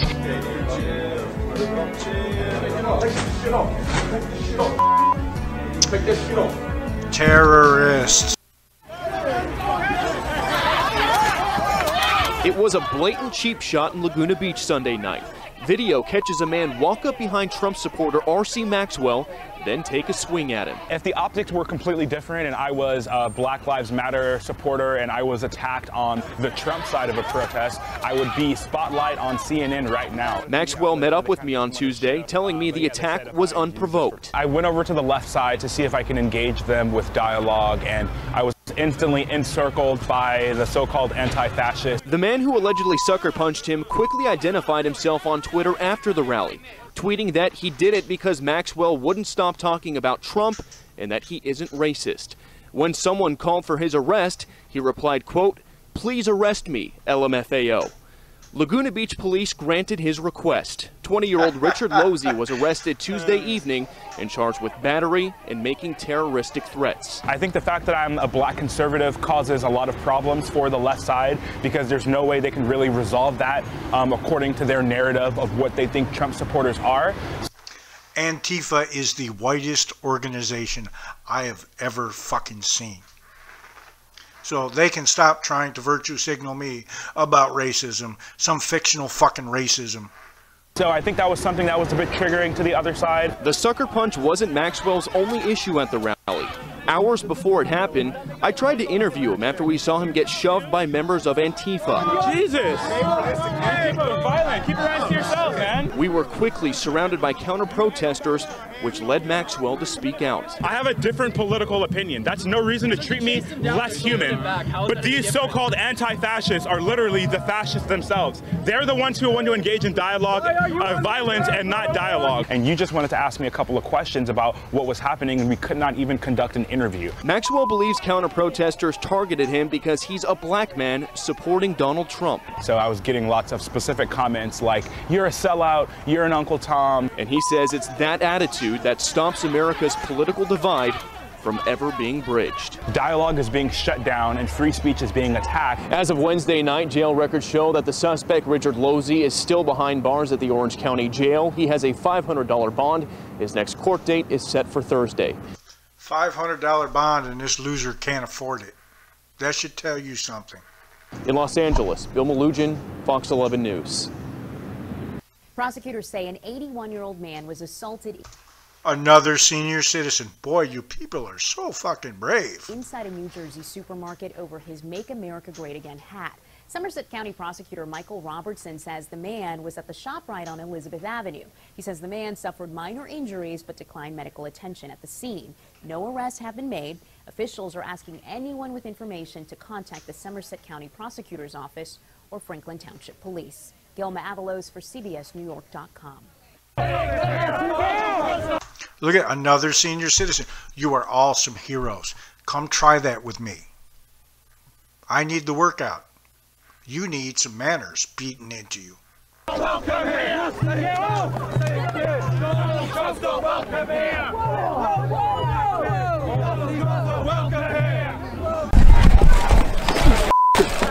Oi! Wait, hold on, mate. It's all on TV. You just hit me. I didn't. What are you talking about? Oi!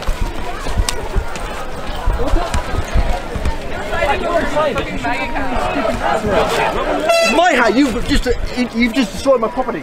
You'll make America great again, hat. I think America's done a great job with Donald Trump, actually. Yeah. Well, talk to them about it. What's your name?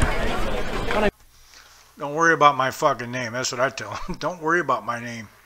You'll see it on the indictment. Okay. What's your name? Okay, come on here. Don't touch me. No, don't touch me. I'm just escorting you to the pro-Donald Trump house. He's the anti-Donald. I have a right to say what I think is right. Yeah, but not here, mate. That's the other side. It doesn't matter. Listen, you're getting in my face and being aggressive. I'm not getting. You are getting. Look at your hairstyle, you've got no hair. Ugly looking thing.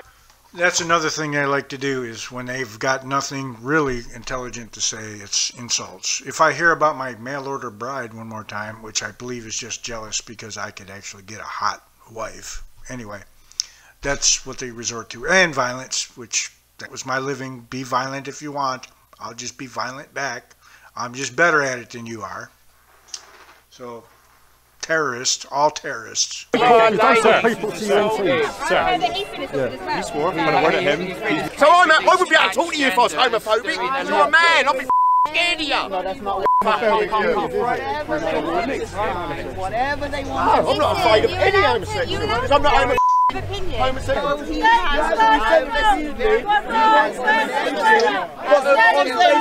You're shit. You're shit. Don't sit there and mingle with all the white people. Go and mingle with the wrong ones. They're them over there. Congressman Lee Zeldin, the Republican candidate for governor, has been attacked at a campaign event near Rochester. Witnesses telling CBS affiliate WROC Zeldin. Another Democrat city, another Democrat terrorist. Was giving a speech about bail reform at a VFW post when a man climbed on stage and attempted to stab him. According to Zeldin's campaign, he grabbed the attacker's wrist and then several others helped to take him down. In a statement, Zeldin's campaign said in part, law enforcement then took the attacker into custody, and Congressman Zeldin went back on stage to finish his remarks and thanked the law enforcement officers who responded to the scene. No one was hurt. Governor Hochul tweeted out tonight that she was informed about the incident and is relieved to hear that Zeldin was not injured. Looters stormed into Lower Manhattan last night. They destroyed store windows in Soho and lit fires during another night of violent protests. Oh no, not violent. Ask the Democrats. Mostly peaceful. News reporter Candace McCowan spoke to business owners cleaning up the mess. What started as mostly peaceful protests, NYPD saying when night fell, the destruction began. Cameras capturing looters inside this Urban Outfitters at 14th and 6th, moments after the windows were shattered. It's our right to protest. It don't go right. This is what you got to do. We got to stand united. Yeah, I'm disturbed by both sides of it. Honestly, I think the looting is completely justified. These people have been looted from by this country their entire lives. The damage was widespread throughout multiple neighborhoods. Apple stores, this Verizon store, and clothing stores, not with just their windows shattered, but the contents inside taken. In the daylight, the graffiti could be seen up and down the street. In some cases, the name George Floyd. In other cases, angry messages directed at police. Yes, George Floyd, the career criminal who died of a fentanyl overdose. A night of unrest, leaving those tasked with cleaning up to tackle the mess. In Soho, this North Face is one of many businesses now boarded up. The trail of damage drawing employees into stores who likely hadn't been there in months, as many who live in these neighborhoods take the cleanup into their own hands. But I don't understand how this equals justice for all the horrible things. Do you? No justice, no peace. If people aren't going to listen. Okay, no justice, no peace. Well, your definition of justice is different than mine. For instance, if you're smashing a store window, I believe the store owner should have the right to shoot you in the fucking face. That's his property. So, no justice, no peace. I'm good with that. Let's jump this shit off. Holy fuck. When it's peaceful, then maybe they'll listen when something like this happens, you know?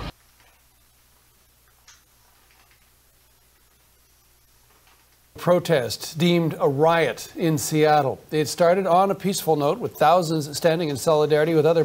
This is Antifa and BLM. Why are they not on that list? Black Lives Matter protests. But soon, things took a more violent turn.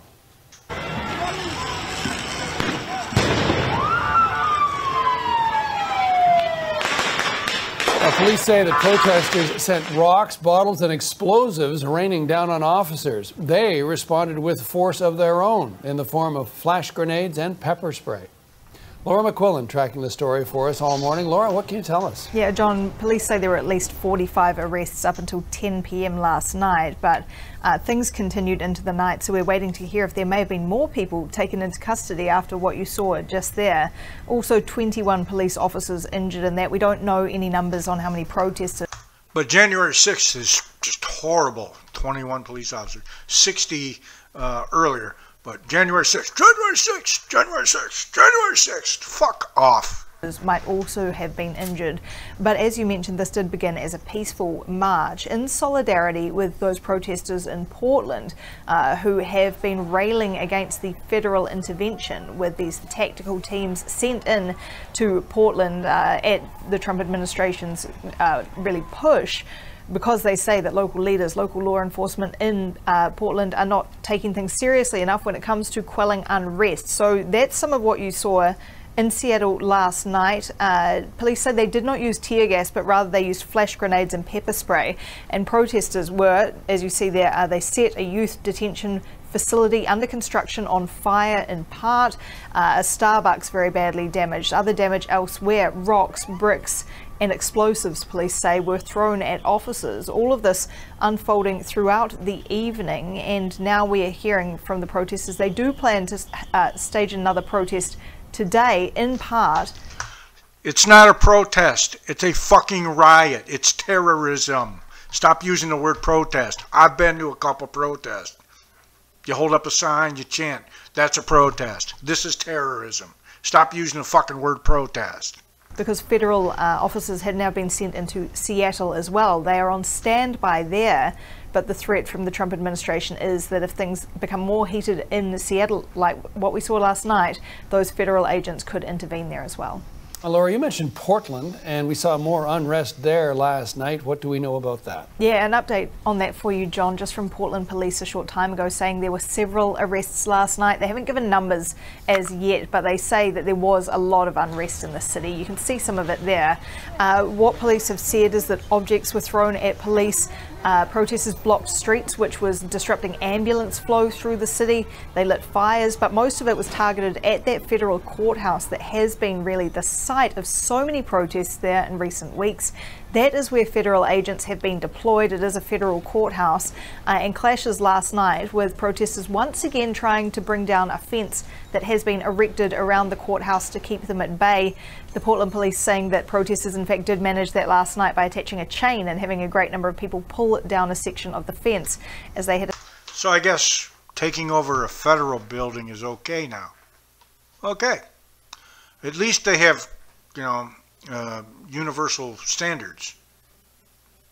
Fucking Democrat terrorists. A standoff with officers. You see tear gas was used in that city. In recent weeks there have been some 60 arrests by federal agents in Portland, and the message we heard yesterday from one top official in Portland was that if protesters will stop pulling down that fence around the courthouse, then perhaps those federal agents wouldn't be needed. Here's what he said.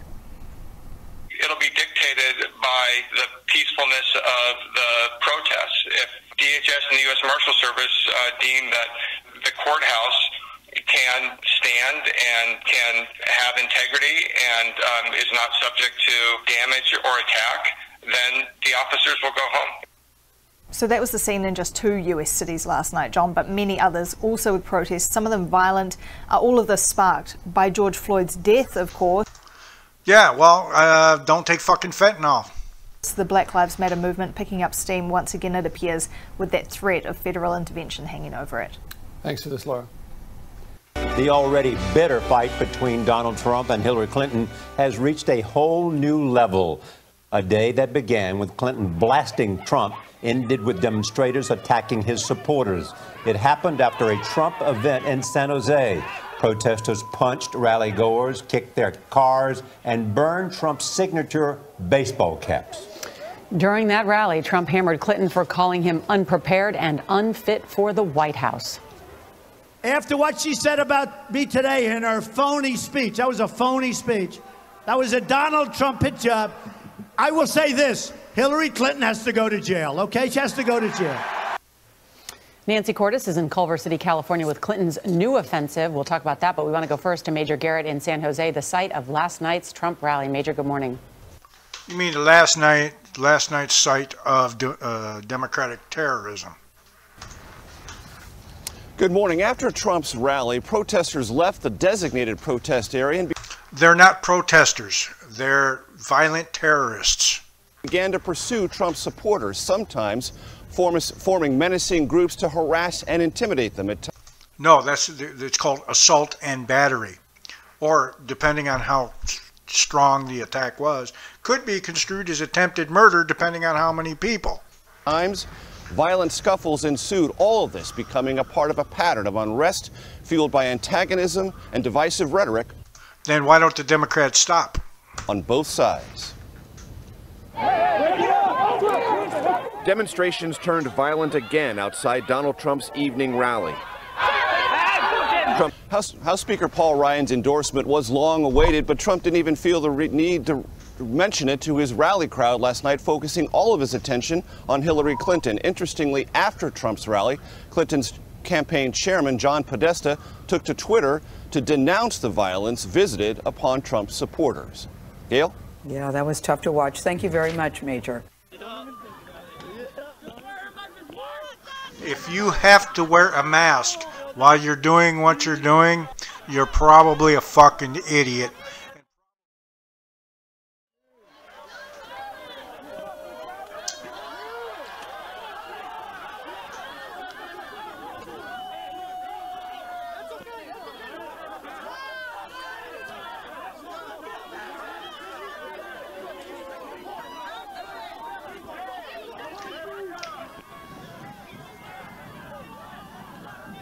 Oh yeah, that's that kid who got chased, his father and all that, who got chased.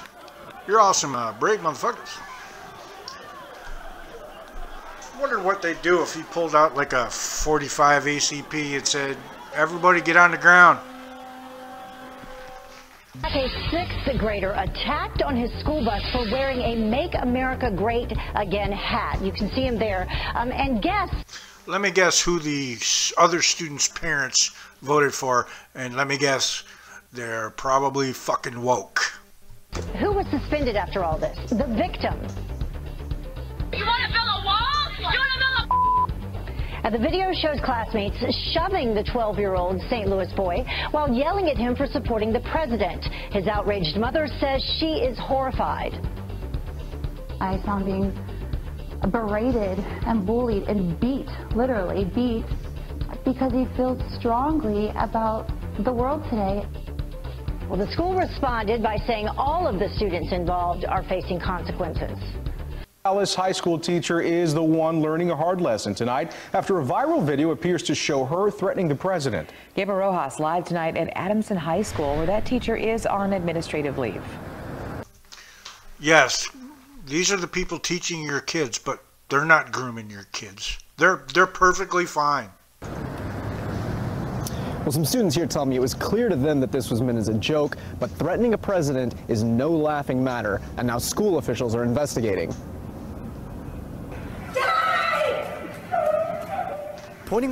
We don't know why there are school shootings. Appears to be a water gun at the image of President Donald Trump projected on a whiteboard. Art teacher Pale Modi has now been seen by countless viewers across the internet. When Adamson Jr. Leslie Hymas saw our camera outside her school, she had a clear message for us. Justice for Modi, that's what I said. Hymas says she was in Modi's second period. I'll believe what you say when you can pass a standardized test. And let's say English. Period class on Inauguration Day when her teacher pulled out the water gun she had taken from a student. I mean, Trump came out and she shot at him, but like, it was just a water gun. It's no big deal. She says most of the people in class took it as a joke, but when the school district discovered the video on social media, it placed the teacher on administrative leave. She did. How about a psych eval? Yell out the word die. Well, yeah, but joking around, she actually didn't mean it. Senior Brianna Castillo says she sympathizes with the frustrations she sees on display in the video, but agrees Modi crossed a line. Although her actions didn't display that she was a good role model, she's always there and supports. In other words, she teaches CRT and gender ideology. Because look at this fucking student. I guarantee if I ask her what her pronouns are, it's going to be they, them, or she, them, or whatever the fuck. Open an English book and a biology book. You can't fuck with science. My classmates, my peers. None of the students we met said they wanted Modi to lose her job, but for now the teacher's fate isn't clear. Have you guys talked in school about how making a threat against the president it's a crime? Yeah, it was a little too much, but it was a joke. Then we reached out to Modi, but she did not return our calls, and no one answered the door at her home. We're live in Dallas. Gabriel Rojas, CBS 11 News. A Central Texas man has been arrested for attacking a teenager wearing a red Make America Great Again hat. This was all happening at Whataburger. Yeah, of all places, but incredible video. Watch what happened early Wednesday morning. Supporting the president. You ain't support. There's an expletive there, and then he shoves that water or that drink into the teen's face. The teens were left stunned, and now one of them is speaking out. I was looking at the comments and some people were like, oh yeah, like this is uncalled for, and then people were like, you know, just mixed opinions, but I didn't think it would blow up to what it is right now. Yeah, that teen right there was the one who had the drink spilled on him, and he later said that, you know what, if you don't agree with politics, let's have a conversation, don't throw the drink at me. The 30-year-old man in the video has since been arrested, and as well, he has been fired from his position. How stupid do you have to be lectured by a teenager about politics and the teenager be right? So there's a guy who's probably shouldn't have a really high-paying job. From his other job, which he had as a bartender and charged with theft as well.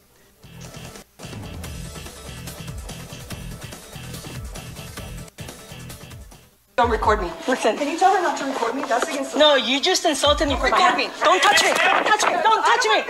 Don't touch me. I have a right. Don't touch me. I have a right not to be harassed. Okay, racist. Okay, racist. I'm a. She's Latina. So yeah, that's holy fuck. Obviously, this person can't even figure out her own fucking gender. So how would you know if someone's racist? What? Mexican racist against the white. I'm a Mexican racist against the white like you. Yeah, I'm so racist. Public office. And you just lay your hands on me. I don't care what you think. I didn't lay my hands on you. Look at you. Look at you. I said don't tape me. Look at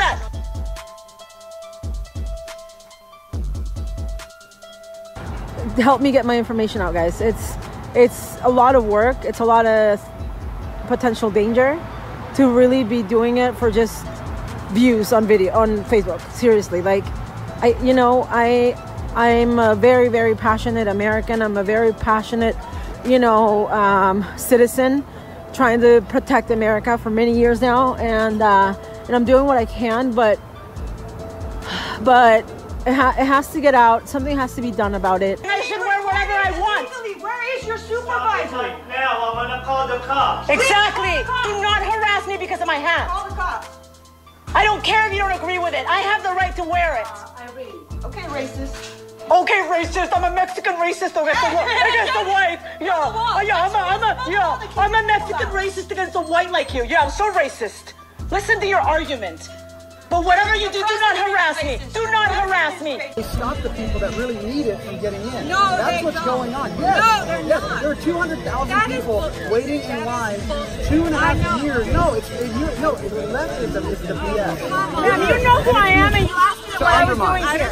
Yes, you do. You came up to me and you said, "What are you doing here?" I'm a Tijuana citizen who is concerned for the future of my city and the future of these people. No, you're going to be filmed all day long. No. Okay. Come help. You have no right to harass me. I know, public office. And you just lay your hands on me. I don't care what you think. I didn't lay my hands on you. Don't tape you. I said don't tape me. Look at that. What is wrong with you? No more, please. No more. That's it. Where's my receipt? Let's go. Look at you. Oh yes, this one seems like a fucking charmer, huh? Harassing people on the street because I'm wearing a hat with the president's name on it. Look at your. And obviously a genius. I hope that gender studies degree pays off. Shaking. Get yourself together. Seriously. Look at you. Yeah, look at you. Take my picture and make sure you share it everywhere because I support the president of America. And if you don't agree with that, you should move somewhere else. I am Mexican. Get my address. Got it. You should move somewhere else if you don't like it here. If you don't like America, you should move out of America. Go to Mexico. Go to Central America if you don't like being here. If you don't like who the president is. And don't ever lay a hand on me. You hear me? Don't ever lay a hand on me. Nobody touched you. You psycho. She has a video of her touching her. So, yeah, no one touched you. Read my list of virtues of the woke. And one of them is will lie with irrefutable proof. Nobody touched you. I don't care. Record me all you want. I don't care. If I was afraid, I wouldn't be wearing this hat in the middle of the street. Nobody touched you. For crazies like you to harass me. Nobody touched you. I wear a Trump hat out, and look at this. Just because I wear a Trump hat. Well, it was supposed to be a happy Mother's Day meal at a cheesecake factory in the Miami area, but it ended with the man getting, he says, harassed over his Trump Make America Great Again hat. 22-year-old Eugene Joseph says cheesecake workers bullied and threatened him, intimidating his entire family. Now Cheesecake, seeing this as potentially a hit to their brand reputation, they fired 2 of the workers. Let's take a check of the stock closing in the green. Young man who says he was harassed at that cheesecake factory. He is with us, Eugene Joseph, and his attorney, Liberty Counsel founder and chairman, Matthew Staver. Good to see you both. Good to be with you. Eugene, hey, first to you. Can you put us at the scene? Tell us what happened. Oh, well, basically, we're at Cheesecake Factory. We get seated. My girlfriend's aunt, she overhears people. She sees some coworkers behind us, and she overheard them. She said, "Hey, guys, pay attention. There's a couple guys over here talking about Eugene. They're talking about his hat." And she was like, she just wanted to let us know what was going on. And, as time went by, I looked back at the guy, seen the guy was staring at me. I didn't think anything of it. I just ignored it. And, you know, as time was going by, waitresses and different waiters were coming to our table. You know, they were just being really rude to us. A group of the coworkers, you know, started standing behind me, and they just started saying some crazy things. And we all were at the table, like, we were shocked to hear some things like that, you know. They were saying, oh, I want to knock that hat off his head, or I can't wait to hit that hat off his head, or oh, if I want to knock the hat off his head so bad. And, you know, it was just my family and everybody, my girlfriend's family, we're all just scared, and it was just really sad to be in that moment. You know, there's a cultural divide, Matthew, in this country, you know, when it comes to how people feel about top politics, and it does intersect with businesses, right? I mean, Cheesecake is now out with a statement saying, quote, "We were very disappointed to learn that 2 staff members made disparaging remarks about Mr. Joseph's hat, and that made him and his family feel unwelcome. Those 2 individuals no longer employed with the company." You know, but then Cheesecake is also apparently, Matthew, saying, it appears to be saying the incident was blown out of proportion. There was not a crowd of workers. There was already staff meeting going on there. Your response to that? Well, you know, it's not just one errant individual employee. It was more than one employee. It was multiple employees, and some of them actually came by, gathered around, and also there were even people in the kitchen behind the... You know what sucks is fast food is about probably the only job they're ever going to get, so... counter there booing because of his hat. I mean, this is inappropriate on Mother's Day of all days to go there with a family meal to enjoy Mother's Day and to have employees, not other patrons. We're talking about employee factory. They obviously have to do some serious retraining of these individuals and also take some action against, I think, probably even more individuals than this. Eugene, did you feel not safe there? Did you feel like you were threatened there? I mean, we got up and left. You know, it wasn't a safe territory for us. You know, my girlfriend's grandmother was crying in tears. Everybody was just sad. You know, we were just so shocked that, you know, on Mother's Day, on a family day, on a celebration, we thought we'd just be able to come and enjoy a peaceful dinner as a family. But, you know, it didn't happen. You know, Cheesecake Factory, the employees and the workers, you know, we were so threatened and disrespected. We just got up and left respectfully without causing any problems. You know, Matthew, what is your Justice Department filing? What does it say? Because there's no class of discrimination for how you feel about a political leader. There's no political discrimination class, right? Well, there's not for political, but for certainly on race, and some of them use the N-word. Obviously, they're referring to his being an African-American, and for an African-American to be a supporter of President Trump and make America great again. Combining all that together, it was a mixture of both politics and ethnicity and race. It's simply inappropriate for anyone to be treated like that in any place of business, and from all people, the employees, not just one but multiple employees. Something's wrong with the management in that restaurant to be able to hire people that would allow that kind of thing to happen. Even though they've taken action, they should never have that kind of thing begin in the first place. This just defies common decency to make customers feel unsafe and to refer to them with slang and to ridicule them regarding their political or Christian or religious beliefs. Eugene, Matthew, thank you so much for coming on. Really appreciate it. We're going to stay on that story. Thanks again.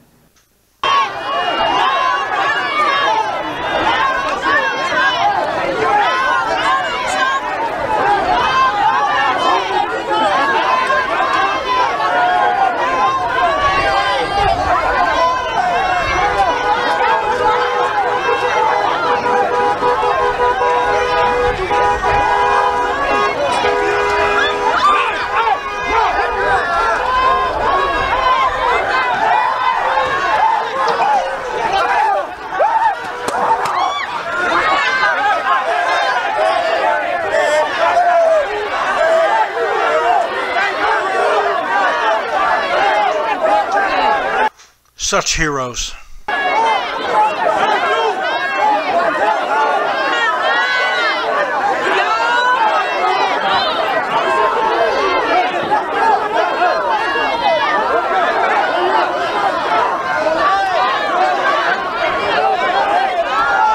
What I believed was a peaceful assembly. I completely believed it was a peaceful assembly. I simply came here wearing a Donald Trump hat.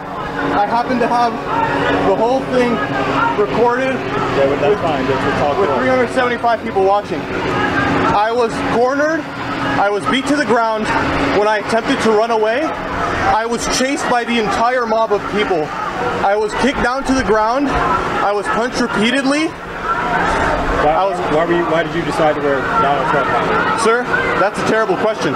I'm simply a Donald J. Trump supporter who also happens to want equality. I simply came to this peaceful assembly, is what I thought, not a violent protest, believing that I would be able to just be here and witness the speech that was going on here. I had no intention of being attacked. I didn't do any kind of provoking, and I was just simply attacked savagely. So because of the rally, you felt okay bringing a political agenda? Sir, I don't think twice about bringing it because I have a First Amendment right, which allows me to express myself. So because he's wearing a certain hat, he's antagonizing people? Oh, I forgot, it's ABC News, of course. Well, what the fuck? I simply wore a hat and walked over here. That's all I did. There was no instigating. I should not have to remove a hat. Now, what about this protect and serve? I'm sorry? What about this protect and serve? Where were they to protect you? You know what? Thank you for bringing that up. If it wasn't for these sheriffs who all showed up here, multiple squad cars, I absolutely would have been shot, murdered, something would have happened because I was ganged up by about roughly 300 people here. As you guys can see, it was a serious situation. There are many cops here. What's your first name? My name is Faraz. Faraz? How do you spell that? F as in Frank, E-R-A-S. Last name? Jabro, J-A-B-R-O. So either his parents or he were an immigrant. So again, bunch of racists. This is what's happening right now behind me. This entire crowd you see back here is just because I wore a hat that says "Make America Great Again." Not all of us. She's got a really nice tattoo. The pro-Trump supporter Tony Foreman, right in the middle of this recent protest in Cudahy. We're on America. If people end up getting run down by a car and stabbed, it's not a protest. It's terrorism. Over. Emotions here run hot over the Sanctuary City controversy, but nothing like the violence that's left Foreman now fighting for his life. Violence, many charge, is politically motivated. That's called terrorism. This was politically motivated. That's the concern, because he's a really close friend of mine who, you know, I'm just really shocked that someone would do this. What happened in our country where free speech, what happened to free speech? That's from Omar Navarro, who was running to unseat the longtime Democrat Maxine Waters in the 43rd District of the U.S. Congress. And there are accusations coming from others that the stabbing attack on Foreman is a hate crime because of his outspoken support for President Trump and the conservative agenda. We don't know if it is politically motivated or racially motivated, but we do know there were some racial slurs for him being white, I guess, said to him. Foreman is now in intensive care after being stabbed 9 times.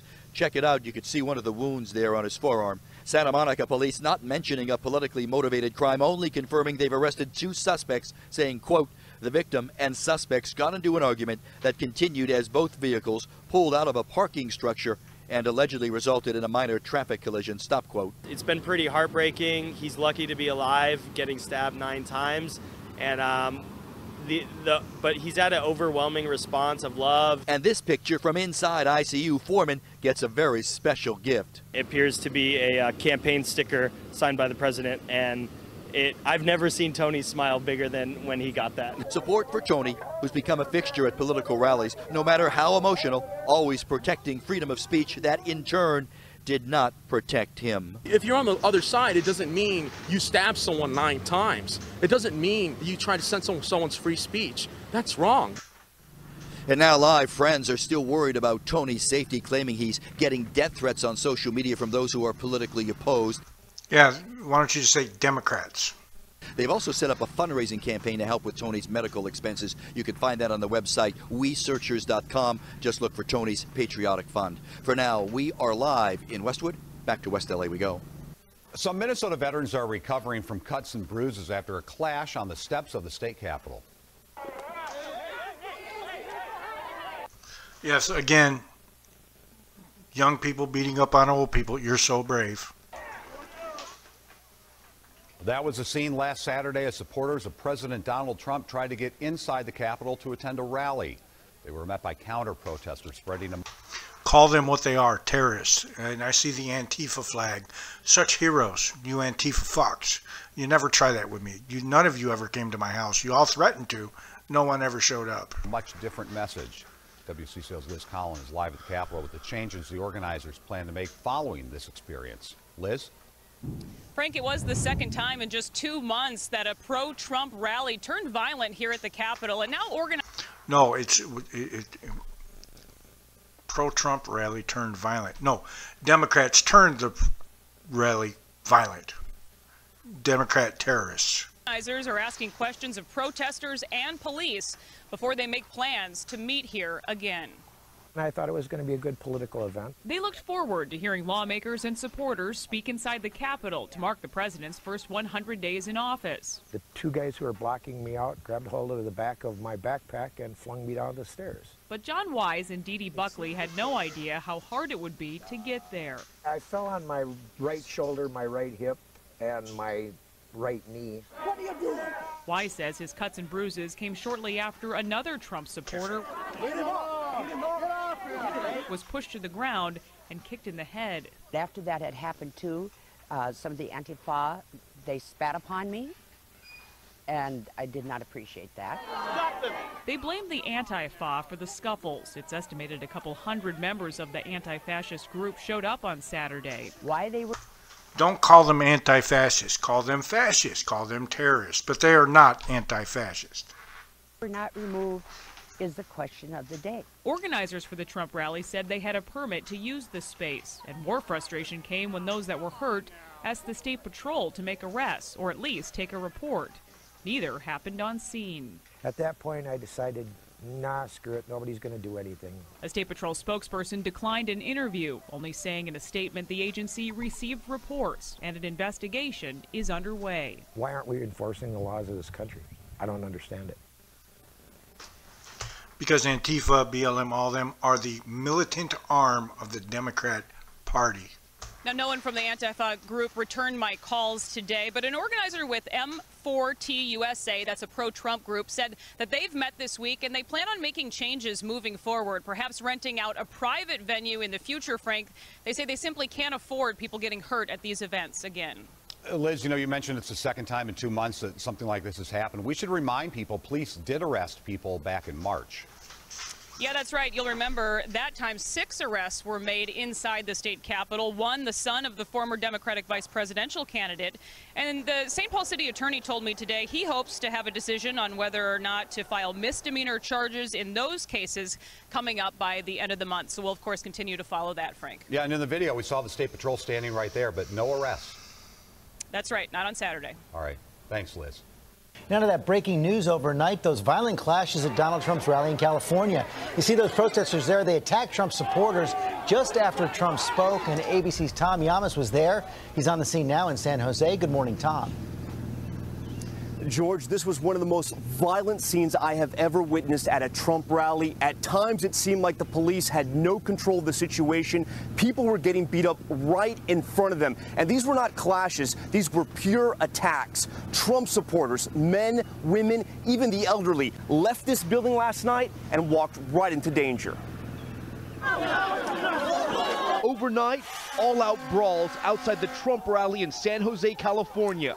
Trump supporters harassed, beaten, and bloodied by mobs of protesters. They were like spitting on me and stuff. This man says he was sucker punched, his clothes torn off his back. 7 more people just come in, start punching me. I look pretty bad.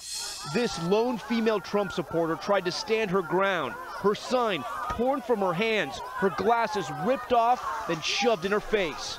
A woman wearing a Trump jersey cornered and then egged in the face. Fights breaking out in the streets all over the convention. Inside, Trump spoke to a large and welcoming crowd. We're going to build that wall, don't even think about it. But outside, protesters accused Trump of being a racist and hunted down the people that support him. Another fistfight's about to break out right now. The Trump supporter is getting pummeled right now. That man eventually fighting his way back to police. At another point, protesters followed this couple, violently harassing them, then storming the parking lot where they tried to escape. Protesters shaking cars and smashing taillights. Drivers forced to hit the gas to get out. Police were there, armed in riot gear, but from what we witnessed, reluctant to initially stop or engage the protesters. Then this, a young man running in fear from protesters, then getting tackled before breaking free. We point him to police. There's a cop over there. This Trump supporter walking with his wife, spat on, bottles thrown at them, then punches. He says it was the only way he could get out. What am I going to do? I had 10 people throwing punches at me. Now, there were some peaceful demonstrators last night, but many of the people we saw were young men and young women who were here to do only one thing, which is to throw punches. And on more than one occasion, Robin, we did see young people throwing up gang signs in those mobs of protesters. Such an ugly scene. All right, Tom, thank you. House managers spoke about rhetoric, about a constant drumbeat of heated language. Well, as I'm sure everyone watching expected, we need to show you some of their own words. I just don't even know why there aren't uprisings all over the country, and maybe there will be. There needs to be unrest in the streets for as long as there's unrest in our lives. You got to be ready to throw a punch. You have to be ready to throw a punch. Donald Trump, I think you need to go back and punch him in the face. That I thought he should have punched him in the face. I feel like punching him. I'd like to take him behind the gym if I were in high school. If we were in high school, I'd take This fucking idiot couldn't find the gym. him behind the gym and beat the hell out of him. No, I wish we were in high school. I could take him behind the gym. I will go and take Trump out tonight. Take him out now. When was the last time an actor assassinated a president? They're still going to have to go out and put a bullet in Donald Trump. Show me where it says that protests are supposed to be polite and peaceful. Where are they supposed? It's called federal law against terrorism. That's where. I have thought an awful lot about blowing up the White House. Please, get up in the face of some Congress people. People will do what they do. I want to tell you, Gorsuch, I want to tell you, Kavanaugh, you have released the whirlwind, and you will pay the price. We're going to go in there, we're going to impeach the Well, this is just a warning to you Trumpers. Be careful. Walk lightly. And for those of you who are soldiers, make them pay. If you had to be stuck in an elevator with either President Trump, Mike Pence, or Jeff Sessions, who would it be? Does one of us have to come out alive?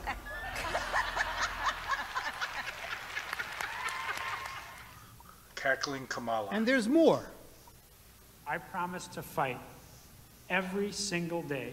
One, I'm a fighter and I'm relentless. But I'm a fighter and I'm relentless.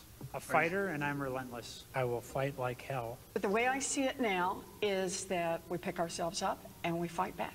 That's what I think it's all about. You mean Pocahontas here is going to fight back? Okay. She had to make up a race to get into college. We stand up and we fight back. We do not back down. We do not compromise. Not today, not tomorrow, not ever. You can either lie down, you can whimper, you can pull up in a ball, you can decide to move to Canada, or you can stand your ground and fight back. And that's what it's about. We do fight back, but we are going to fight back. We are not turning this country over to what Donald Trump has sold. We are just not. Look, people are upset and they're right to be upset. Now we can whimper, we can whine, or we can fight back. Me, I'm here to fight back. I'm here to fight back because we will not forget. We do not want to forget. We will use that vision to make sure that we fight harder, we fight tougher, and we fight more passionately than ever. We still have a fight on our hands. Fight hard for the changes Americans are demanding. Get in the fight, to winning the fight. Fighting. We'll use every tool possible to fight for this change. We'll fight to fighting hard. Serious about fighting and fight. We got to get on our front foot and fight back. Problems, we call them out and we fight back. I'm in this fight. I am fighting, Ken, in this fight. Get fight. This fighting. We fight. We'll in the fight. In this fight. We fought back.